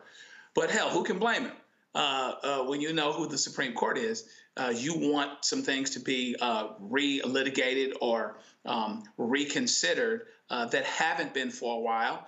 And meanwhile, back at the ranch, you rally your base, you rally your folks, you're doing the things that you're supposed to do in their eyes, and you might even win one or two of them. But this is a clear example of something that shouldn't be brought, because the separation of church and state is fundamental, and there is a Supreme Court case that's on point related to this issue. But again, this is the beginning of, you're going to see 4 years of this. You're going to see a lot of this, bringing things based on worldview, disregard the Constitution, disregard any of that, because what they believe is that in the judiciary, largely appointed by Trump, they will find people that will go along with them related to that. And to the extent that there are people that aren't going along with them, they will use that in their continued culture war and cultural value, culture battle to get rid of the people, the things, and maybe even, God forbid, the institutions that don't seem to go along with them. To Joe's point, Randy, go to my iPad. This is the NOLA.com. Louisiana is the first state to require public schools to post the 10 Commandments in more than 40 years after the U.S. Supreme Court struck down a similar Kentucky law in 1980. In its ruling, de Gravelis said the new law is, quote, legally indistinguishable from Stone versus Graham, the one that High Court struck down. Yeah, Randy, they want this to go back, and they think, oh, 6-3 majority. We got some religious zealots like Sam Alito, like Amy Coney Barrett, like Clarence Thomas. Yo, we might win. Right. They, even though they know that, that is not what we have decided for this country a long time ago, they are going to just be throwing things at the wall, because guess what? They may stick. They have a Supreme Court that heavily favors them. I'm sure that they're even planning to get 2 more justices, during his tenure. So, yeah, and they want it to be a society that is really not thinking for ourselves anymore, but we are following the way they see the world. That's Christian, that's white. It takes me back to the days where every morning I had to get up and pledge allegiance to the flag, and that is, I believe that's what they want us to get back to. They are, when they say take America back, they were not playing. That's what they meant. And Mustafa's gonna be more of this, a lot more. Yeah, without a doubt. I mean, it's part of the strategy. You can't hate the game, right? They've been very clear about what they wanted to do, how they were going to do it, and people still refuse to believe them. So they will raise more money off of this for their fundraising. They will feed their base, which keeps everything whipped up. And they will also use these things as bouncing balls so that you're not paying attention to the fact that they haven't been able to address many of the issues that people said that they were voting for, whether it is the prices of food in the supermarket or gas prices or a number of other things. So they'll have you paying attention to these things over on the right-hand side while they're not doing anything to address what they said they were going to do. And you want to talk about, again, how stupid these people are. So they've been making a big deal about this on social media because when Fox Sports did their broadcast on a carrier, national anthem was being played, and this was Michael Strahan. So they have been attacking Strahan, angry and upset. But here's what I find to be real interesting. So while they are attacking Strahan, here was a video of Donald Trump while the national anthem was being played. He's over here waving. He's over here dancing. He's over here speaking to people, all this sort of stuff. I'm sorry, is his hand over his heart? No, it's not. Oh, I know some of y'all might say, well, that's a video at Mar-a-Lago. Okay. Here's the White House. So this is where I just fundamentally will say, MAGA, y'all can kiss our collective ass. Because this is sheer stupidity. Jay Glazer posted this tweet. He said, I've just seen the criticism of Michael Strahan. Let me tell you this. I don't know if I have a friend who is more proud of his military roots than Michael.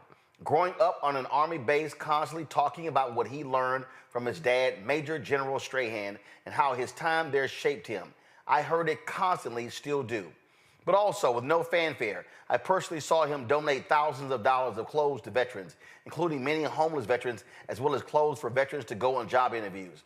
I know these days people want to be angry fast, but maybe first, how is this for a novel idea? Ask him if he's protesting something. When you protest, you want people to know, don't you? He was not. Just got caught up in how beautiful the whole moment was during the anthem and didn't think about it.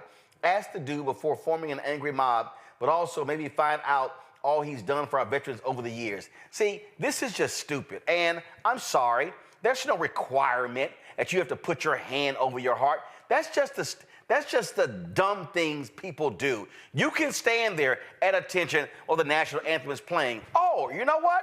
You can sit the hell down. Because you know what? The First Amendment comes first. I'm just so sick of these assholes who whine and complain about everything and say nothing when Trump don't have his hand over his heart. Randy, go ahead. I promise you they wouldn't have said anything had it been a different former football player. They want Black people to comply. They become upset, just like with Kaepernick, although Kaepernick had a real protest. But the biggest issue is you are not complying, and they want us to comply and to feel as if they are in control of us. That's the issue. It's not because these are the same. I mean, we have watched during these rallies how they will wrap themselves in the American flag, wear bikinis of the American flag, but then they want to act as if they have such high standards of, you know, this patriotism and things you should and should not do.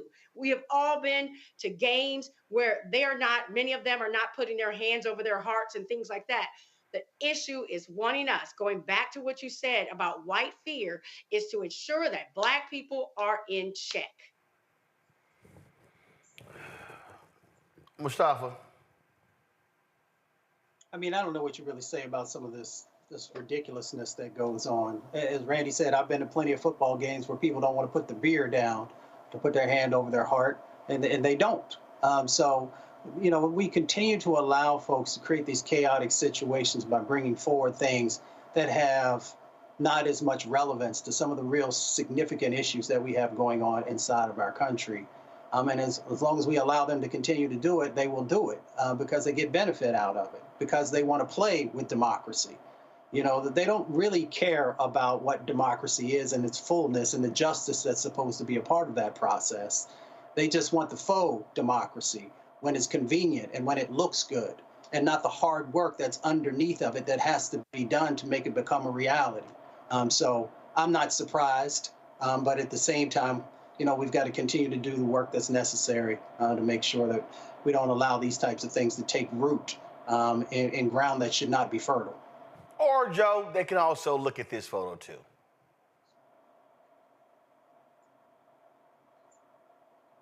You won't hear them whining about that one, huh? Yeah, I mean, hey, listen, it makes you speechless because there is such a double standard as it pertains to white folks in general and Donald Trump in particular. He is purposely irreverent, disrespectful, narcissistic. There's many more adjectives that I could put in there. And it shows up in ways. I mean, as it pertains to how many things has he done that should be objectively offensive as it pertains to the military, as it pertains to honoring families, and these other things. And, I had somebody tell me today, well, one thing about Donald Trump, you kind of know who he is. You kind of know who he is. Well, if he's an ass, is that good? Is that a good look? Okay, I know he's an ass. I know he's a convicted felon. I know he's someone that doesn't tell the truth. Are we better for that? And so, it's an interesting thing to see it kind of play out. But let's see what happens and what they're saying about that as his policy set in because of who he is. It reminds you of the story where somebody takes care of a snake and the snake ends up biting her and biting him, and the person says, well, why'd you bite me? I took care of you. He said, well, you knew you was a snake when you got with me. So, it's interesting to see what we're doing. We expect it to be something different than what it actually is. So I guess we'll see how we end up feeling about that. Absolutely. Folks, a federal grand jury has indicted a Kentucky lieutenant from the Federal Bureau of Prisons for civil rights violations. Zachary Toney, who worked at the U.S. Penitentiary McCreary in Pine Knot, is accused of using unlawful force against an individual and falsifying records to obstruct an investigation. According to the indictment, Toney allegedly kicked and struck a handcuffed victim repeatedly, causing bodily harm. He then lied about it. Well, that's no shock. They always lie in those reports. Omitting the use of force and claiming no injuries took place, Toney also instructed correction officers to exclude observations of his actions from their reports. If convicted, he could face up to 10 years in prison for deprivation of rights, up to 20 years for each count related to falsification of records and witness tampering. And so don't be surprised at all, Joe, if we don't see these type of prosecutions under a Trump Department of Justice. Listen. It's in my notes. These are going away. All right. These are going away. You're going to see that list. You're going to see lying guys who actually want to prosecute the bad guys being told which bad guys they can prosecute and which ones they can't, or being told that, this is where you go, or being replaced if they don't do that. And so I saw it just as that. I saw it as a last gasp of trying to bring about justice in a situation where this guy clearly needs to be prosecuted based on what he said, what he did, what he instructed other officers that witnessed the incident to do in terms of leaving certain things out of their reports, et cetera. He is example A1 of somebody that needs to be prosecuted to the fullest extent of the law. And so you add that along with one of the things that are promised in Project 2025, and that is getting rid of consent decrees entirely. And what that means is that police, bad police, will be allowed to run roughshod over people. These departments will not be held to account. And folks, even that are in the departments that are trying to do the right thing and have them go the right way. This is the one area in an irony where they seem to be okay with unions, because police unions are the ones that wield the power. And they'll rise up. It's what happened in Minneapolis. They'll rise up against the chief, even if the chief is trying to do what's right. And so that will be allowed to continue proliferate unmitigated and undealt with. And so it's going to be interesting. But that was my exact thought, is that, well, we aren't going to see too many more of these. I gotta run this by y'all. So the folks at Uncommitted, they were highly critical of Vice President Kamala Harris, President Joe Biden, and then of course they, told folks don't vote for them in Michigan. So they've released this post-election statement calling for. I'm looking at this here. So they're calling for President Biden. They said, today our message is clear. This moment requires more than resilience. It demands decisive action. The Biden-Harris administration must put an end to the flow of weapons that fuel this cycle of violence, and it goes on and on and on. Now, they turned their comments off. I'm sorry, Mustafa. Go holler at Trump. Go tell all those folks in Dearborn, Michigan, who sucked up to Trump, who kissed his ass, who voted for him. Matter of fact, go talk to Jill Stein. Yeah, I mean, you're right. It's just amazing.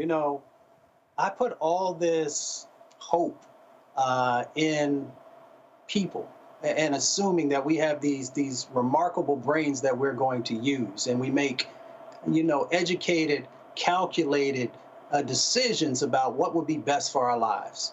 And when you have individuals who have folks who have been very clear about what they won't do, and you still give them your vote, or you call yourself removing yourself from the process, knowing that that is the same thing as giving your vote, then it's just mind-boggling. I can't tell you how many people have called me and said, in retrospect, I wish I had done X.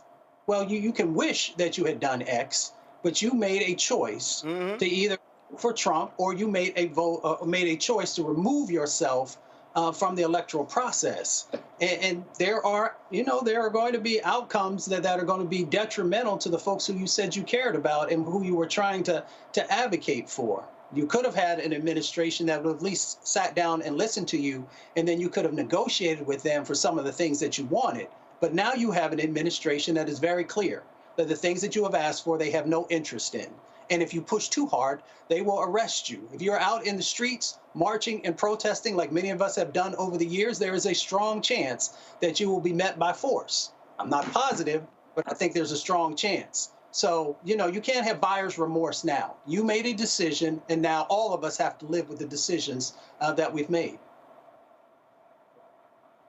This is the one I love the most here, Randy. This was an article. The mood in Dearborn is a complex mix of disbelief and wary curiosity. Trump came to Dearborn and made a lot of promises. He said, adding that residents he has spoken to are wondering what Trump will do for Palestinians. LOI thinks the reality is obvious. It's clear as day that he's playing us. I think he's going to target us. That's what he's going to do. He's going to target our families, and it's going to hurt. So I think we're about to find out. Yeah, Randy, you're about to find out because you fucked around. Yeah, exactly. I was going to say they fucked around, and now they're going to find out, and they're going to find out swiftly. And, people try. Look, we tried to tell you. I mean, we tried our best to tell you, and Trump told you. I mean, this is the man that I think the first executive order, or one of the first he did it. His last, was the Muslim ban. I mean, he has been very clear about who he is. People just did not want to believe him, and they wanted to justify their misogyny and their racism and say, oh, it's because of this issue and that issue. But they did not believe who Trump told him he was. I mean, he's been clear. So I don't understand the surprise. And now, of course, you're immediately seeing this remorse from all different identity groups as they see what this world is going to look like for them going forward, at least for the next 4 years.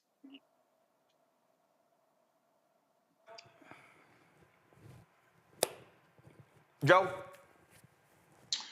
Yeah, again, just like I said, people are assuming that this America will continue being this great America, whatever it is that they want it to be. But somebody's going to get hurt under this thing. And I believe that the Palestinians, I think that the Palestinians, I don't think that there's much public sentiment at all that's going to weigh any amount at all, any measurable amount in that administration. So as bad as they feel like they've done over the last 4 years, it certainly doesn't get better. I don't think there's any question that it gets better, that it'll get better. It's going to get worse. I think it's going to get a whole lot worse.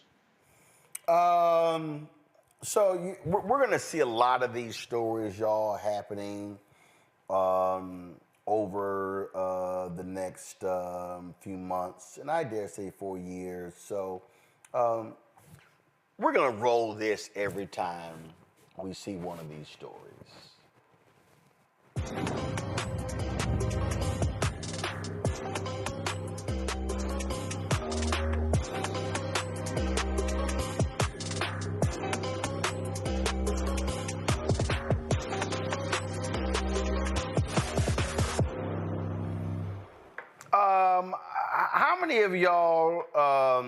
How many of y'all have seen the video, which I think is pretty funny? How many of y'all seen the video of the woman whining and complaining how her family has cut her off for Thanksgiving? I mean, she was shedding a lot of orange tears and just really upset. Let me see if I can give me just a second. I can pull this up. So my heart was just warmed when I saw this because I really don't give a damn. And I really enjoyed seeing all her tears about how her family has disowned her and she don't know what to do. And y'all, let me tell you something. Man, this video here, they lit that thing up on TikTok. They went to Homegirl's account and she just got lit. Man, where is this video? Where is it? Have anyone, y'all seen, first, have y'all caught any of these pretty good videos from these folks? Because me personally, I've been cracking up laughing. I saw the one about Hernandez. I can't remember his first name, and he voted for Trump proudly. And he has most of the neighborhoods, a Trump neighborhood, they have their Trump signs out there. And his kids went to play with the neighborhood kids, and the neighborhood kids told him that they didn't want to play with him, that them, and that you're Mexicans and go back to your country and you don't need to be here and get out. And so Mr. Hernandez has been crying and he's so upset and he hates it and he wish he hadn't voted for Trump. And that has been a very popular video that has gone quite viral. But he's literally on there crying because it's your kids, and the kids came back crying. They said, "Oh, they won't play with me." I mean, you hate for the kids to be hurt, but he really felt that he was doing something by voting for Trump. So yeah, I've seen that one. Oh, here it is, y'all. I had to find it. Okay, this, y'all, is awesome. Watch this here. I'm not crying happy tears. I'm not gonna be apologetic for being excited, because if it was the other way around, all of the Kamala supporters would celebrate. I wanna say that first. I'm very relieved because I voted what I believe in, and I felt heavy on my heart that it's the right thing. So knowing that it was the decision the American people made, I'm relieved and I'm very happy. Very, very happy, okay? It's the very first day of finding out the election results. All of us are happy. I'm very happy, but I'm not going to continue to post about it, but I'm also not going to be sorry about it. And I always talked about how my family, sorry, I don't want to make this more than once. I always talked about how my family had different beliefs, my grandma and my mom and my sister, and how we always got along.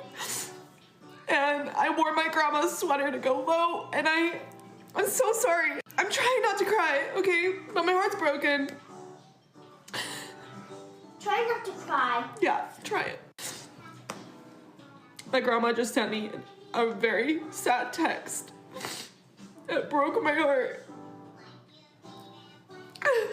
And my mom has yet to text me back today. My point of making this video is to say that I am very happy, and I expressed how happy I was. And I'm not gonna be sorry for that.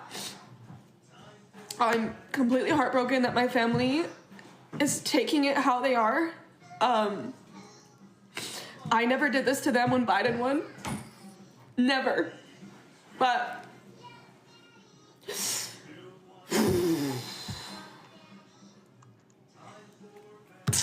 I am done with political posts. From here on out, it's back to normal. If you don't like me because of who I voted for and you have to unfollow, go ahead. My own family unsubscribed from my life, so you can too. I promise. It doesn't get worse than that. Guys, I'm not crying.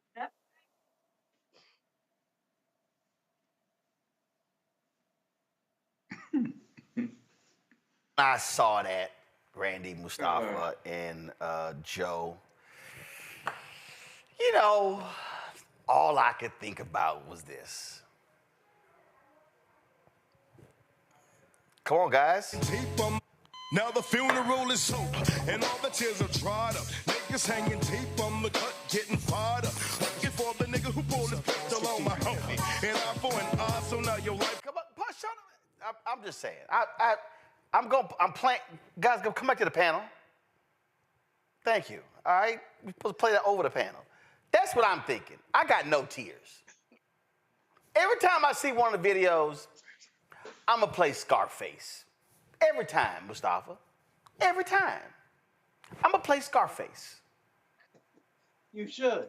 Because, you know, maybe I think about this stuff on a deeper level. You know, these folks, you know, as they're celebrating, are they really paying attention to the actions that the person that they voted for is already putting in place and the pain that it's going to cause and the individuals who are going to be hurt by it? So, you know, someone once told me, sorry, not sorry. That's exactly where I am in this moment. And, you know, you can cry the tears all that you want to because they're temporary tears, because you don't have to live in the communities that are going to have, you know, unfortunately, more police officers doing nefarious things. You don't have to live in the communities where their people are going to find it harder to breathe clean air or drink clean water or get lead out of the water in the schools where the kids are. And I can go down the laundry list of things that these people are going to be crying real tears while you'll be able to go right back to your life as you were. Yeah, I mean, I don't want to. Matter of fact, several people sent me this one too, and I really, Randy, do not care how this dude feels. MAGA family, I was on TikTok Live, and a fellow Trump supporter said that all he needed was my vote. I'll never be part of the MAGA family, and that I'm black, I'll never be accepted, but he just got my vote. Nah, that's crazy. Like, I love MAGA Nation, I love the MAGA family, and that breaks my heart that someone would speak to me like that right after the election, that all I was a vote? Nah, I love all you guys, and I know most of you MAGA family members are not racist, and I love you guys, and I'll keep repping MAGA Nation, Trump 2024, but that really broke my heart that some guy would say that. Extremely heartbroken. So he was extremely heartbroken. So, I mean, I guess, Randy, I would just think about...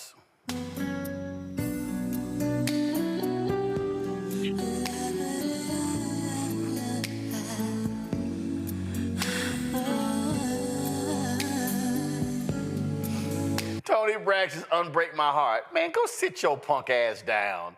They ain't never gave a damn about you. They ain't never gave a damn about your silly ass walking around in that dumb ass MAGA hat.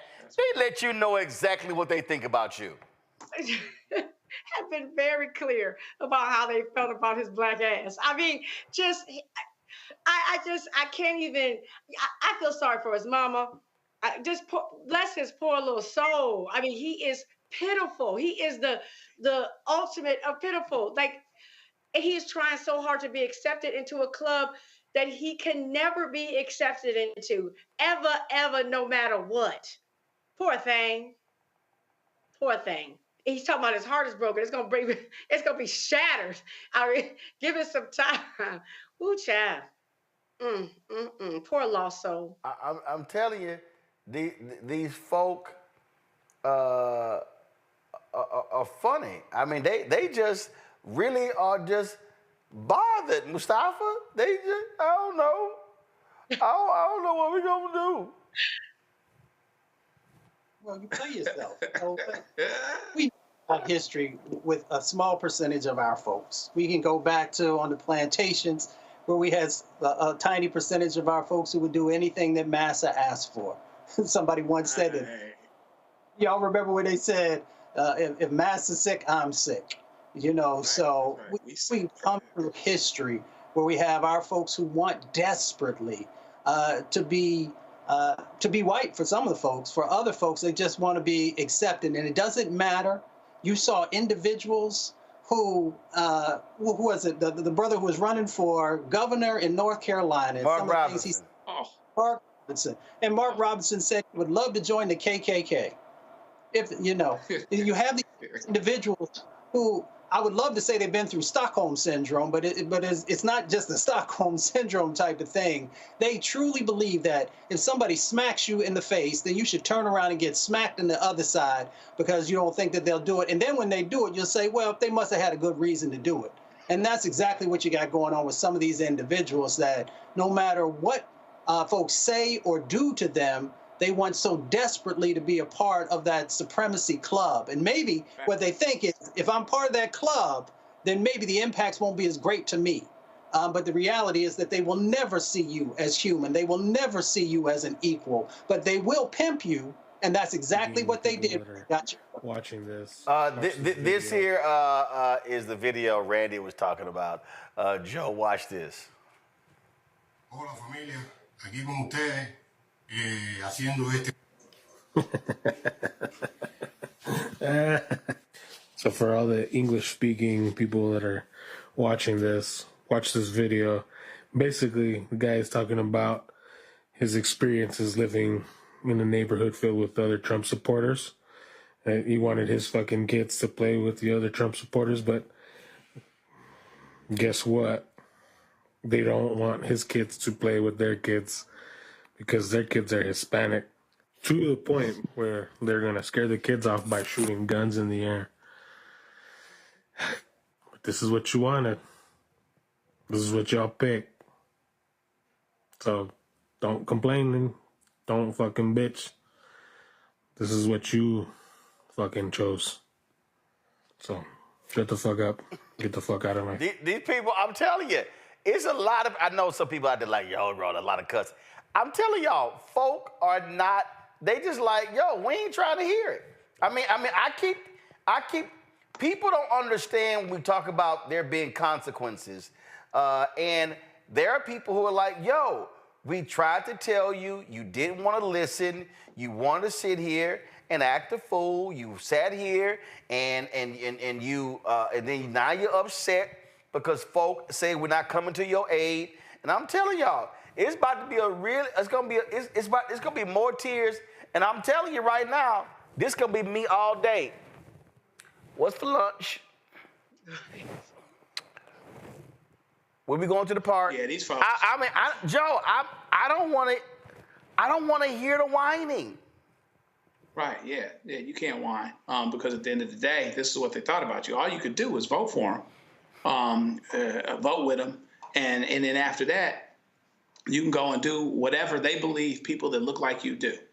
And, you know, I'm not Hispanic or Latino, but I couldn't imagine, you know, toning down my heritage or any of those types of things for these particular folks, you know, and subjecting my kids to a situation where you don't have your eyes open about who folks are and who folks aren't.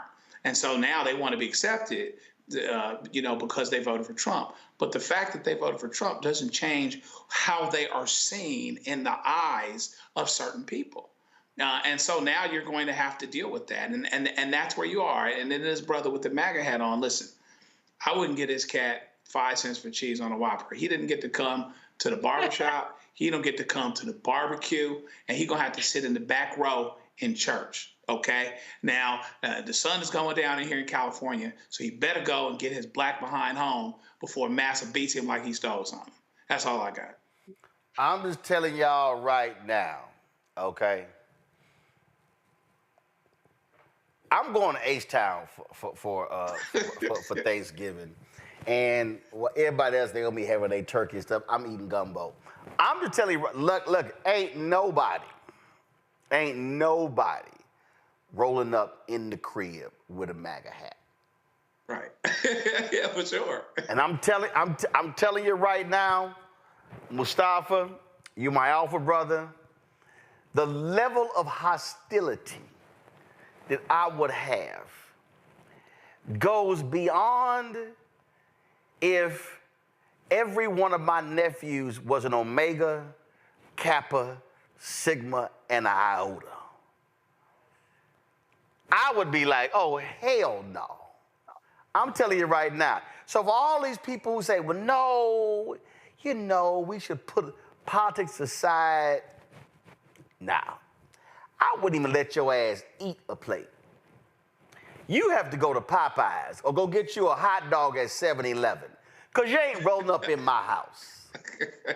Matter of fact, I would treat a MAGA voter, if somebody roll up in my family house at Thanksgiving, I would treat you worse if you a Negro who didn't pay his child support and you looking for a plate. And I ain't got no problem saying it. I mean, it's real, right? So folks who decided to vote for Trump, there's an ideology, and that ideology is not one that is beneficial to our communities. So why would we co-sign? Like when we hang out with someone or we invite them into our space, we are saying that you're believing that I'm comfortable with. So, you know, I'm just always amazed how we try and figure out ways of sanitizing, you know, the most vile things.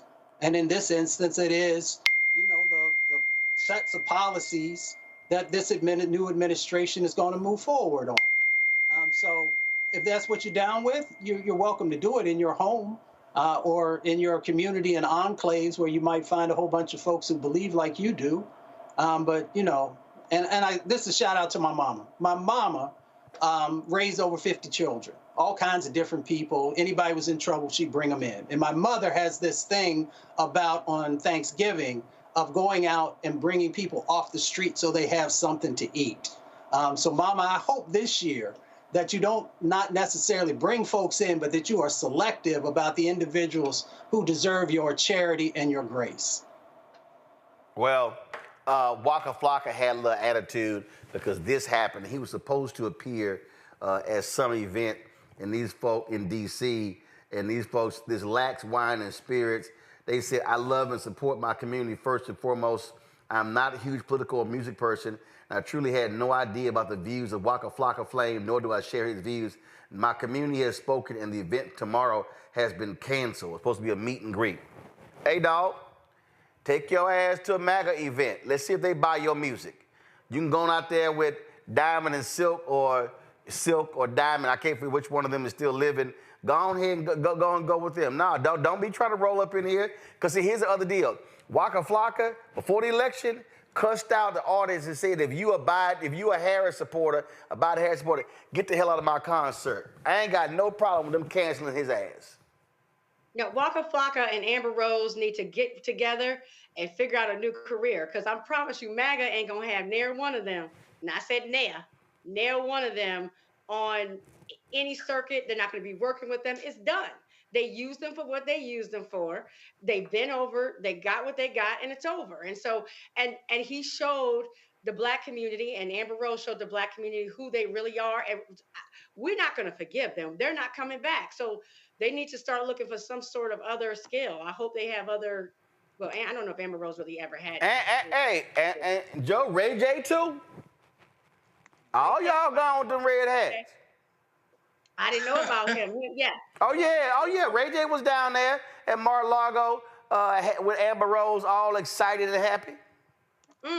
As they, know about him. hey, as they, Joe, I'm gonna go to the country. Go on get. Yeah, hey, listen, go and make it last forever like Keith Sweat, because hey, listen, all you got, the lifeblood of one's musical career is being able to appear with your audiences, and you might cross over a little bit and do some pop and that kind of stuff. But at the end of the day, if your people don't support you, you're going to end up having a problem. And so you run the risk of having that happen. And so, whatever comes. And so, you really need to look both ways before you cross that street. And if he didn't, and he suffers a consequence, then that's where he'd be. I mean, I guess he's sure that he doesn't need music for his career and for his life to work out. And if that's the case, that's fine, because there's a whole lot of people that might not check for him because of how he came out. And that's just how it is. Well, there you go. And just in case you didn't see this photo here, well, there you go. Okay. You ain't coming to my house for Thanksgiving. All right, y'all, that's it. I appreciate it. Thank you so very much to Randy, Mustafa, as well as Joe. I appreciate it. Folks, y'all know we keep it real, we keep it honest, and we don't sit here and play games. And so we just go ahead and call like a TI is. And some folk, they can't handle that, but that's how we do it, how we bring the funk, because sometimes you got to do what you got to do. And so that's what we gonna do. And so we gonna keep doing that. And so I'm about to sit here. Let me do this before I go. I got to give a shout out. And I cannot believe my man is 17 today. Yo, I cannot believe my man. So this is a photo from 2 years ago of my nephew Chris. Chris turned 17 years ago. So we all the November babies. So my nephew Chris, his birthday is today. My brother's birthday is tomorrow. My birthday is on Thursday. And so we all back to back to back. And man, I'm telling you, I'm still mad. I was praying his wife could just hold on for 2 more days and have Chris on my birthday. But she was like, no, hell no, I ain't doing that. So shout out to my man Chris. Happy 17th birthday. All right, y'all. Support the work that we do here at Roland Martin Unfiltered, the Black Star Network. Y'all know, look, these Republicans out here, they spending billions of dollars. They sending all this money to the right-wing media. And listen, we ain't got billionaires and millionaires sending us checks, but your dollars are making it possible to do the work that we do. We finally figured out a workaround with Cash App. We got it right here. And so Cash App, what they did is they cancel y'all a whole lot of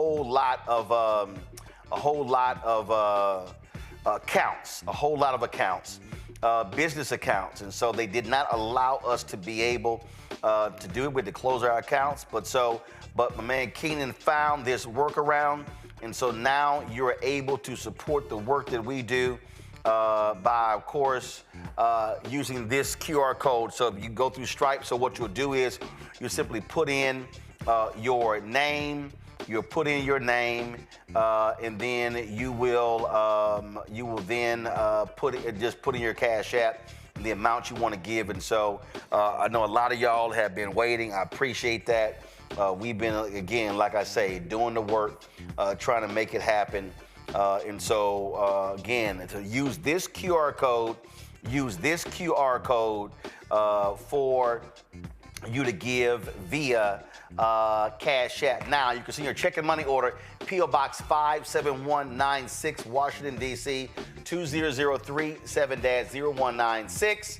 PayPal, R. Martin Unfiltered. Venmo is RM Unfiltered. Zelle, Roland at RolandSMartin.com. Roland at RolandMartinUnfiltered.com.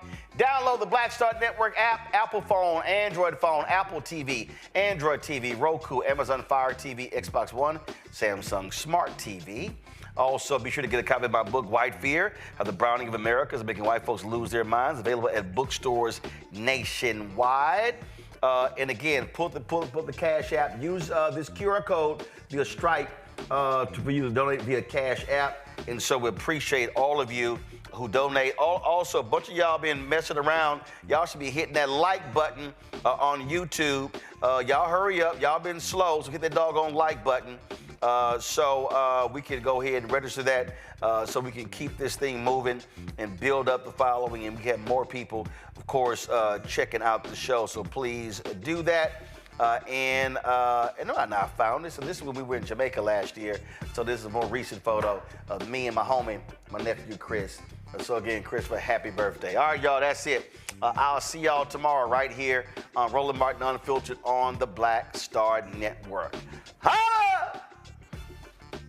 Black Star Network is here. Oh, no punch! I'm real revolutionary right now.